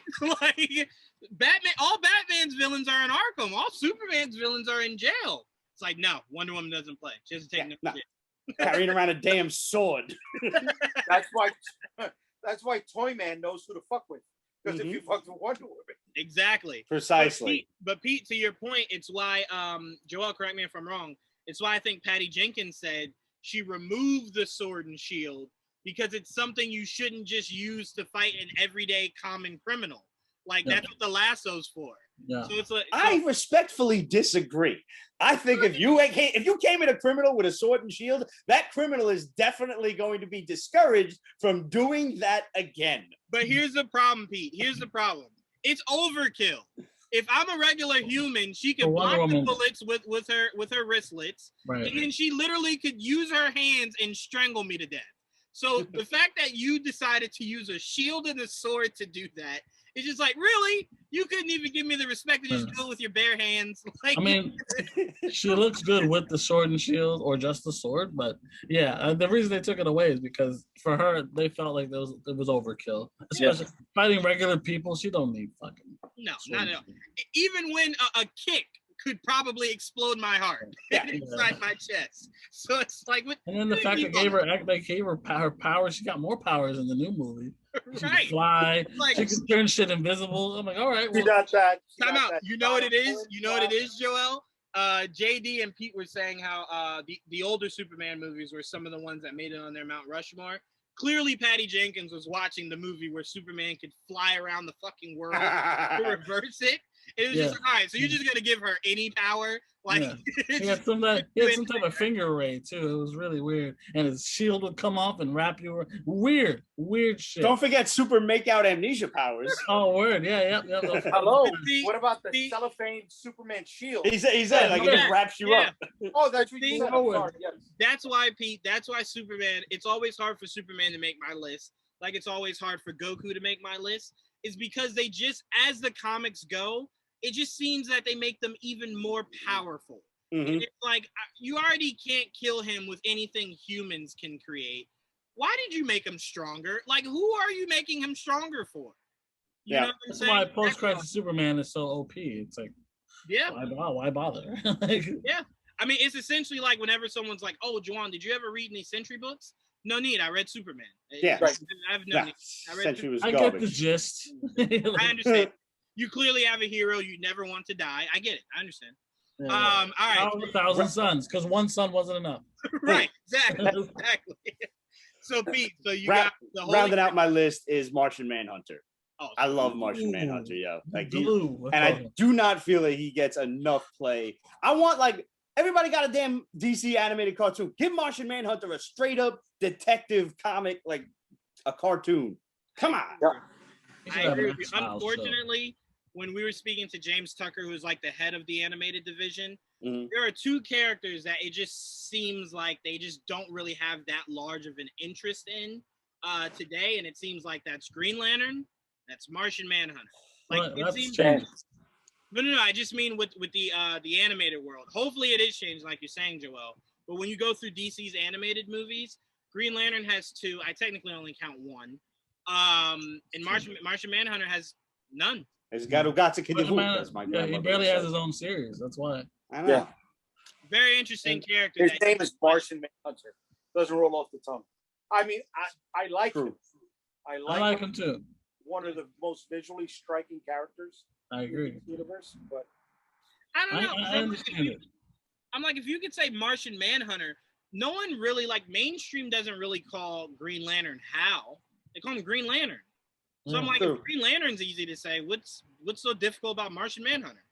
But you got to find a way to hook it. You got to find a way to market it. Like Cyborg didn't start becoming Cyborg, like the marketing entity, until they realized, hey, they can take that red dot on his chest and turn it into the power symbol, but flip it with the C. And they're like, oh my God, that's something people could play off of. Let's use that. That's our symbol. He never had a really logo like that with Martian Man. Exactly. That's fair. Exactly. Like, what's his logo? The X on his chest. Right. Right. That's also Hawkman. Hawkman's different. Hawkman's the shit. I can't wait to see Hawkman. Oh my God, Hawkman too. That's true. I'm a big Hawkman guy. I think because of Unlimited, I was always more Hawk girl. So I'm interested to see. Yeah, I'm interested to see Hawkman to really get into him. Because CW tried, but once he got into Legends, it was kind of just like, I don't really think they properly understood where to go with these characters. We know that Krypton was heading into that. They were heading into those characters, but then that got canceled. So it's like, It's up to you, Rock. Give us a good Hawkman, or we'll never see this character again. Yep. True. Yep. Fingers crossed. Because we know how DC I does. cannot wait to see that costume. I just want to, I was just about to say, Joe, that when that trailer drops, Yeah. goddamn. But all right, Joel, who's on your DC? Wait one sec. I'm sorry. Let me go through my villains real quick. Oh, I'm sorry. Yeah, go ahead. Oh, Yeah, because once again, I didn't follow the rules. I never do. Overkill. Totally. Joker is my absolute favorite. Love him. It was really a toss-up between Reverse Flash and Black Adam, but Reverse Flash kind of won out because I do like a villain that really just thinks he's right, like doing the right thing, and that came down to Black Adam or Sinestro, and I really like Sinestro. Like just something about the guy. And my kind of dark horse entry into all of this is Solomon Grundy. I like Solomon Grundy, and he's another one that does not get enough play. Yep. And you know what? Anyone who's watched Batman: The Long Halloween Part 1, Haven't seen it yet. Not yet. You haven't seen it yet? Okay. No problem. I'm moving along. But no, I love that list. And I think what I love most about Sinestro is at some point it just stopped becoming about him wanting to be right. And it more so just became about, I really like the feel of power. I'm gonna just continue this. like the best line. I give a lot of credit to Jeff Johns, man. He wrote a fantastic Green Lantern run. He also gave us Cyborg in the Justice League. So just you're giving your take. You're giving your take. He's not perfect, but he does have individual stories. He's a fucking monster. The end of that run when like Hal is finally confronting Sinestro, and Sinestro just got finished killing all the Guardians except Ganthet. Killed all the rest of them with impunity, with the parallax power behind him. And they're having like a really like intense moment. And he's like, I trained under you and all this. Like, you were my mentor. It's like, weren't we friends? Like, why would you do this? And he's like, Jordan, Hal, that's just it. We are friends. And like that's one of those like really Magneto, Professor X nerd moments where you're like, shit, this was probably pretty tough for him, but he's also like an asshole. So, you do what you got to do because you're right. I'm with you. And Justice was my favorite Sinestro. Him being slick enough to trick Superman into sparing him long enough for him to turn Superman, and then kind of just utilize him to kill all the fucking Green Lanterns. That is just like, that's genius. That was genius. Because it's like, think about it, you're Sinestro and you're like, damn, I've been trying to kill these fuckers for generations. It's like, what if I put a ring on this motherfucker? Superman said, don't worry, I will kill all of them. And he did. But Joel, who's on your DC characters Mount Rushmore? All right. Well, for me, for me, it can't be a 4. Like, there is no 4. It's either 3 or 6. It's 3 or 6, no 4. You have the Trinity or the extra Trinity. All right, so who's the extra Trinity? Batman, Superman, or one of the Trinity. If you want to extend it, you got to add Flash, Green Lantern, and Aquaman. That's, to me. You don't put Hawkman in there to make the last 4? Okay. I can for the 6 is Aquaman. Okay. But if you're gonna do if there's no 4 in my opinion, either 3 or 6. So you do the traditional Trinity, or you extend it and have the main 6. Unfortunately, Martian Manhunter would technically be the 7th. Doesn't have enough solo series to justify him being actually the 7th member. But that's just how I feel about it. But there's no real 4th, and there's no real actual Mount Rushmore. It's a 3 or 6 for me. I'm just picturing in my head someone making an actual Mount Rushmore, like a physical one, chiseling it, right? And they just finishing up the 4th head. And then you see Joel next to them putting up 3 more heads. Like, what the fuck is wrong with you? Like, what? Like, I need more. Just like, okay, all right. For me, but as a DC fan, that's just how I view it. Like, there's not 4. There's 3 or 6. I like that because Joel's like, clearly we're 1 away from 4, and then we're 2 away from 4, but we could never be 4. Like, it's weird. I can't give you Flash and not give you Green Lantern. I can't vice versa, or Aquaman over the 2. It's just weird. No, it makes sense. That's how we know them to be. So to separate them is like, It's just weird. Yeah. No, it's fair. All right, so our last one is greatest Marvel characters. I got Iron Man, Wolverine, Deadpool, Thor. The same thing, Mount Rushmore? Yeah. Okay. That's my 4. Wolverine, very special to me. Iron Man, I feel like I was the only one that really appreciated his animated series in the 90s. Hey, I liked it. I liked it. Too. I hated its repetition. I tell you what, it's why I hated Mandarin until I found out he was going to be in Iron Man 3. And then I was just like, I was justified to hate Mandarin. Like, now I got to continue the hate. But they recycled Mandarin every episode. It wasn't just every season. Every episode was Mandarin as the big bad. But I always loved the idea of Stark using Iron Man as his bodyguard. And literally no one questioning it. Like, no one going, that doesn't make any sense. That's why I appreciated Favreau putting that in the first Iron Man movie in the dialogue, to where she's like, I heard someone saying it was like your bodyguard, and I was like, yeah, I love you, Favreau. I like that guy. I don't think that would. It made sense to me. Why not? Imagine having the money, you have a guy with an armored suit. That's your. No one's fucking with that guy. No. I get it. It made sense. I was just curious as to why no one ever questioned it. Like, you don't need to know who's inside the suit, and obviously we know he can control the suit without him. Without anybody inside.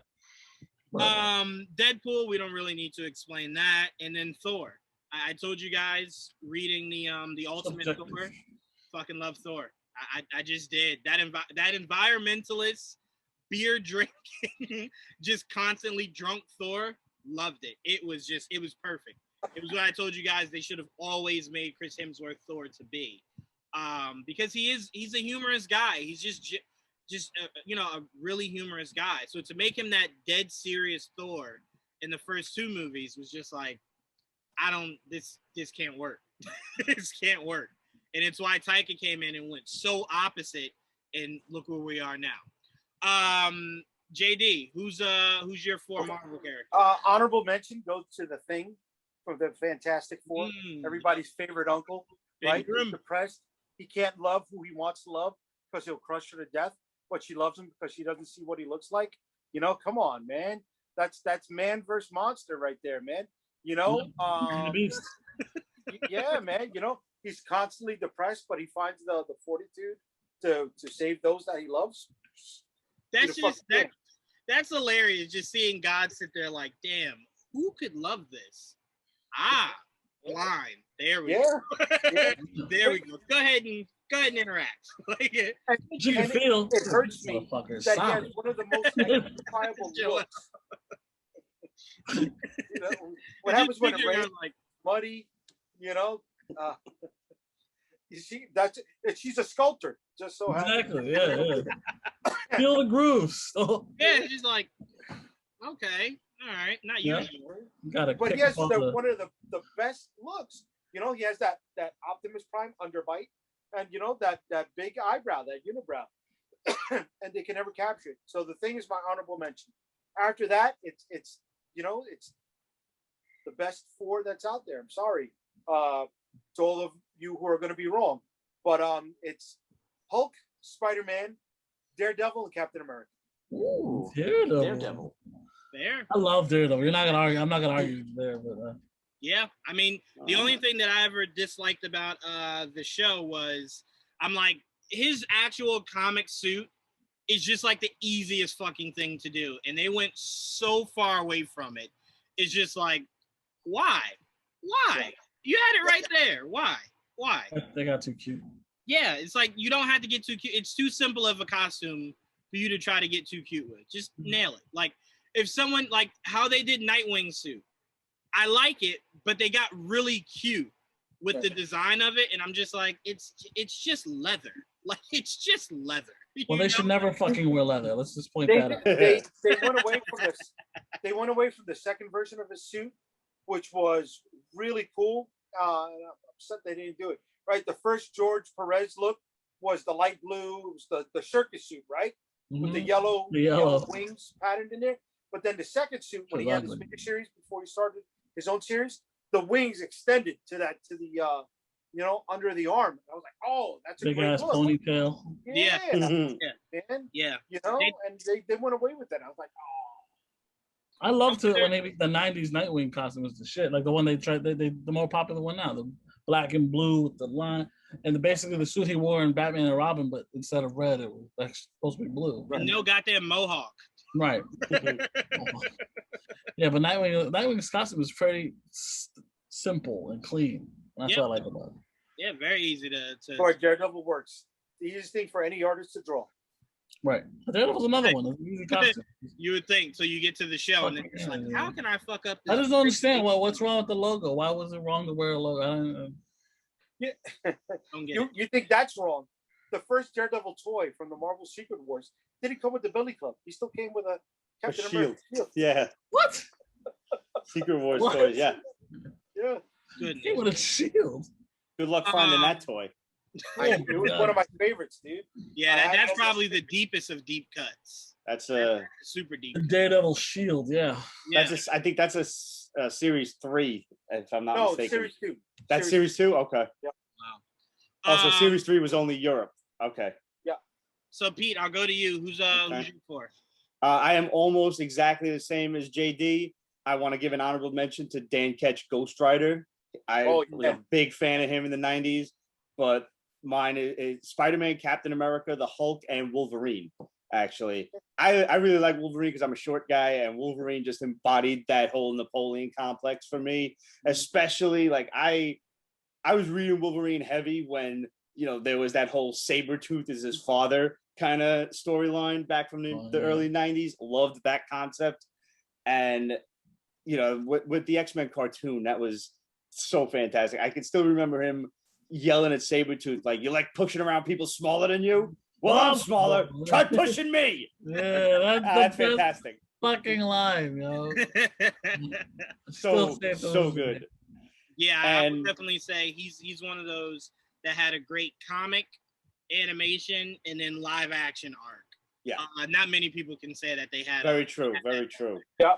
And I still, like, if I read Wolverine, I still hear that dude's voice. Sal Dot is the man. Yeah. Actually, COVID ruined my chance. I was going to meet him at the little convention in Jersey that they have, that East Coast Comic Con. That would have been great, man. I was so looking forward to that. Damn, I should. Yeah, I should see what's going on with the them trying. I still have his number in my fucking phone. I'm not deleting it either. That's awesome. No, hold on to that. Hold on. I'll reach out to him, bro. No, I like that because I still have Lou Ferrigno's number that I still hold on to. Yeah, I legit interviewed him, and Lou Ferrigno was just like, yeah, hit me up anytime. And I was just like, no one ever means that. It's like when someone says, yeah, stop by anytime. They never mean, don't just stop by. Yeah. I'm a terrible human being, though. I really am. I'm so going to go to hell.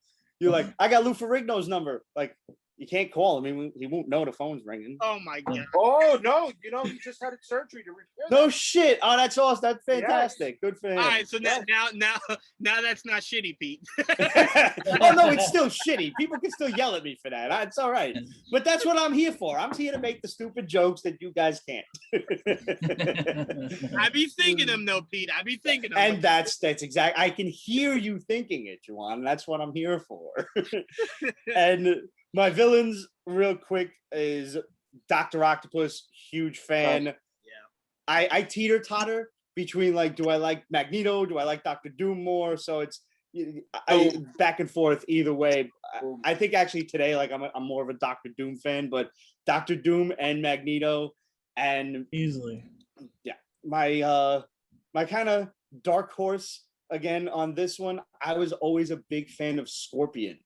I don't know if it was the outfit, it was that big spiked tail that he had, or whatever during the McFarlane era. But I was just gonna bring that up. McFarlane had Scorpion looking like money, bro.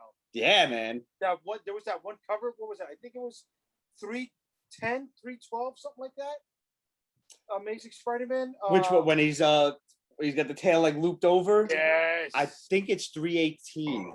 318. Okay. Pretty sure.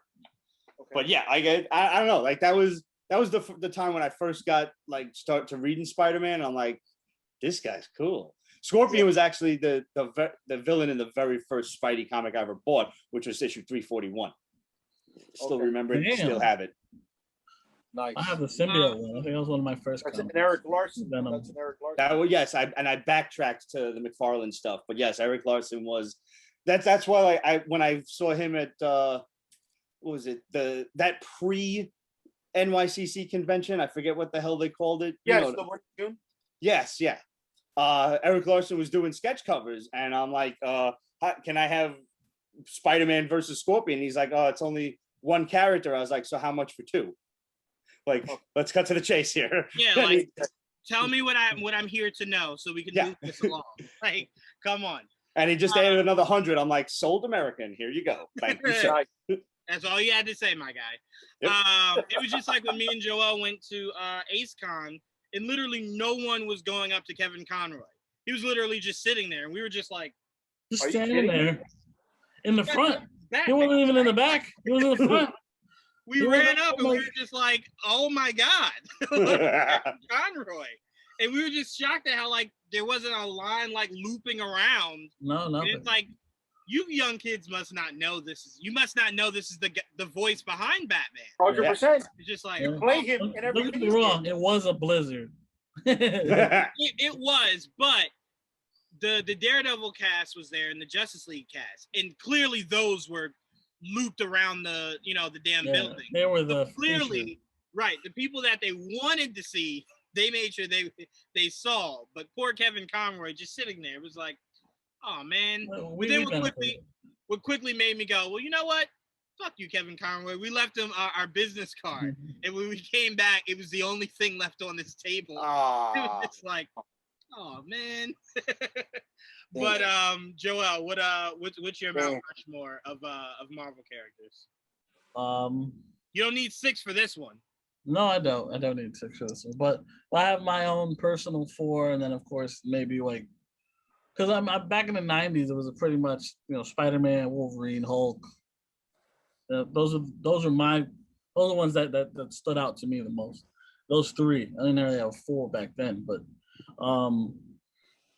nowadays it's just because of the MCU and the plethora of Marvel that we get nowadays. I've been able to learn more about some of these characters I didn't love as much growing up, and they've definitely grown on me since now. So I still have like Spider-Man and Wolverine is still on my top. I guess Hulk would still be there, and I would say this is a tough one because I have a lot of love for Iron Man, but I also have a lot of love for Daredevil. So it's like so that I'm torn on that 4th one being Daredevil or Iron Man. So I'm gonna probably go Iron Man just because it's just where he's at. Like the Iron Man is right now Iron Man is one of the face of Marvel, honestly, in a lot of ways. So weirdly enough, because he was not where he was now. I mean, he just wasn't. I give a fuck about Iron Man. I'm gonna fuck you guys all up with this one right now. All right, shit. You ready? This is the most obvious thing, and you're gonna be like, oh, if it wasn't for the Daredevil, you guys wouldn't have the Ninja Turtles. Just saying. I'm dropping the mic. It's over.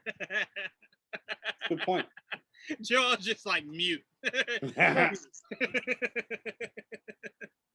I mean, Daredevil is one of those really cool characters. I mean, I will say one of my favorite arcs in animation history is the arc he had with Peter in Spider-Man the animated series, where they had to work together to kind of clear each other. I love that. I spent the longest growing up thinking Kingpin was a Spider-Man villain. It took a while for me to realize, oh no, that's Daredevil's villain. Well, he started out as Spider-Man villain to make you feel better. Oh, then yeah, I do feel better. Because the way they're using him in that series was just like, it's Kingpin. It's just Kingpin all day. But I mean, think about it. It makes sense. Kingpin is in New York. Spider-Man is in New York. He's literally the most powerful man in New York, depending on, what issue you're reading. So it's like, yeah, it makes sense that they would cross each other's paths at some point. So it's like, okay, I get it.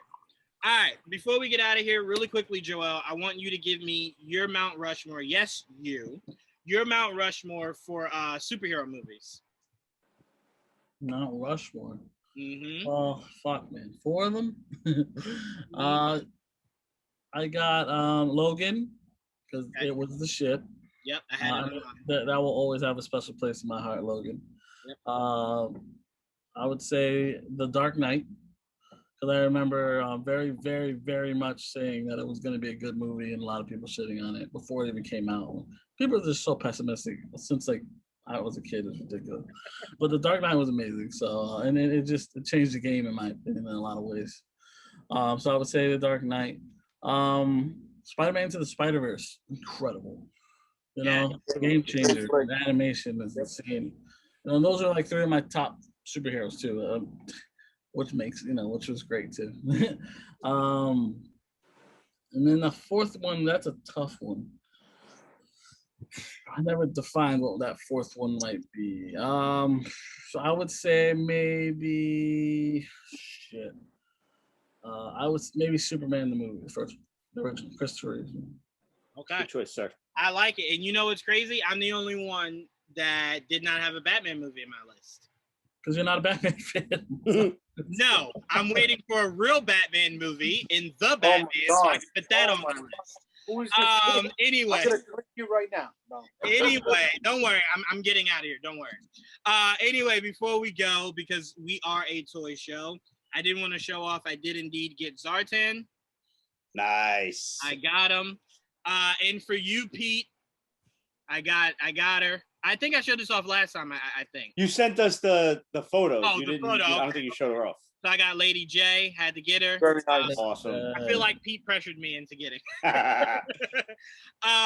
But last and definitely not least, I finally found for cheap Vision and Scarlet Witch, White Vision and Scarlet Witch, to complete my goddamn Falcon wings. Nice. That's the only reason I wanted any of these characters was to complete his wings. So my Vision will be here tomorrow, and the Scarlet Witch will be here between tomorrow and the 7th. How many of those figures are there? 6 of them? 6, yeah. Who are they again? Scarlet Witch, Vision, Scarlet Witch, Vision, Falcon, Winter Soldier, Zemo. U.S. Agent, Zemo. and Zemo. Yeah. Sorry, Loki, right? Yeah, Loki. Oh, shoot, 7 in Variant Loki. Variant Loki. You know, I messed up because I got the missus cleaning out her office, and she brought home a ton of pops that were in her office. So I don't even know where I'm putting most of her shit. Nice. I really like this, hologram and R2. I'm not a pop guy. You guys know I'm not a pop guy, and the office is like spewed with pops. This is how it starts, man. This is how the disease takes hold. I'm not a pop guy. So I give you 2 weeks. Never. I'm up to date on the whole Marvel retro 375-inch figures. So they came out with the Grey Hulk, Invisible Woman, Vision. I don't know, everything that's up to date. I'm there. So if I didn't have all these pops all around, I'd show you guys. Maybe next week I'll have them. I got one to show off. Let's see, Pete. Picked up the God Doom. Yes. With the Thanos skull and everything. So yeah. Gonna have a little unboxing of that one. Love that. Very happy with that. I saw on Amazon, it's a Doctor Doom that comes with a book of spells. There's another one. Because I got the one with like the gun and like the, I decided not to get that one, but I'm probably gonna wind up getting that one too. Yeah, I think I'm gonna get that. All right, last thing. Marvel has been killing it with Hasbro. They have the figure of what was the villain? What was the villain in the first Iron Man movie? Ironmonger. What was the character's actual name? Obadiah Stane. Obadiah Stane. So they have an Obadiah Stane figure with the Iron Man arc reactor piece in his hand, in a briefcase, in a big ass Ironmonger. Very nice. It's a 2 set. They also have a Happy Hogan with a cell phone and like this retro Iron Man armor. So I'm gonna get that. I'm gonna get the Obadiah one, and of course I'm gonna cap that off with the Stark Snap figure with him and Thanos. Nice. Marvel has been killing it, man. And also they have Surtur. They have Surtur with his big ass sword. Yeah, I wasn't feeling that, dude. You didn't like the Surtur? Oh. I like the Surtur, man. It's I Surtur. like Surtur. I really do. How So big is how big is that Ironmonger? It's compared to Obadiah. It's not like, I don't want to say huge, like it's gigantic, but it's way bigger than the Obadiah figure. And the Obadiah is like a 6-incher? No, yes, it's 6-inch. Yeah. Wow. Okay, Yeah, so this it's thing's probably like bigger than 10 or 12 then. Yeah. Ooh. So I'll send the photo off. So I'm gonna Yes, add please those do. to my collection. And then that'll round out my Marvel ones until like they make a Ragnarok Thor, and then of course they can have all my fucking money for that. But this has been an all new episode of Figure It Out. I want to thank Jaydee, Pete, Joel. This was a fun one, man. This is a really fun one. Yeah. I can't wait. Next week we will be getting Black Widow, so we'll be able to break that down on an episode of Figure. Yeah, next week already. Oh my fucking The lord! 9th, right? Yep. No, the 7th. I thought it was. What's the 8th? So yes, that would technically, be if next- you're gonna go early, Okay. Oh, so it is the 9th. it is the 9th. Okay, I'm sorry, JD. So Friday or Thursday? Thursday night then. like Thursday at midnight. Thursday night. Yeah. Thursday night, the earliest usually. So I can't wait for that. Audience, stay tuned. We might be doing a Pete's Basement GVN to the movies collab.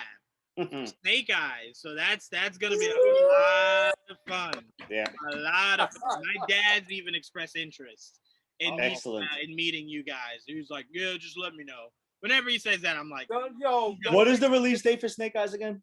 the 23rd or the 28th of this month. July. But this month is June, bro. Next month. Oh shit. Stop rushing my summer, Juwaan. yeah, I don't like winter. Yeah. And You know what's let crazy? me yell at you again, too. I So- grew up in Virginia, so I know what the heat is like. So I prefer winter. So I'm like, get me to winter. Get me all the way to winter. I lived in Virginia, No. too. 5 years. I hated it. Yeah, I hated every inch of it. So I'm like, I literally became Game of Thrones. I literally became here We comes the the North. winter. Like, give me the winter. Oh, and I'm sorry. Don't be so sloppy when you try to recreate your dad's voice. I didn't appreciate that. I didn't like that.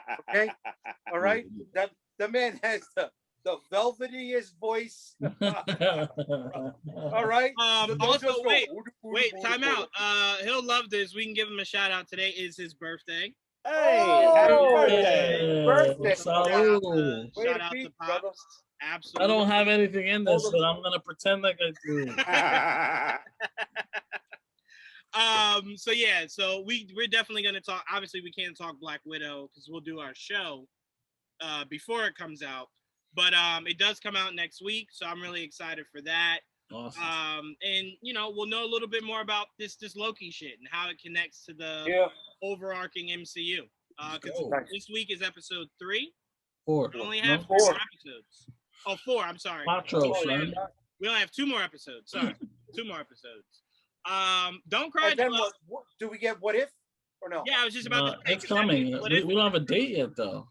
It's August. They said it's August. Because I think they're trying to make a Marvel a month. So Black Widow is. Well, they better, god damn it. And then I think that's August. So we'll be having some stuff to chew on. So stay tuned, guys. Nice. Thank you very much, and we will see you next time. Peace. Hey, everybody. Nice.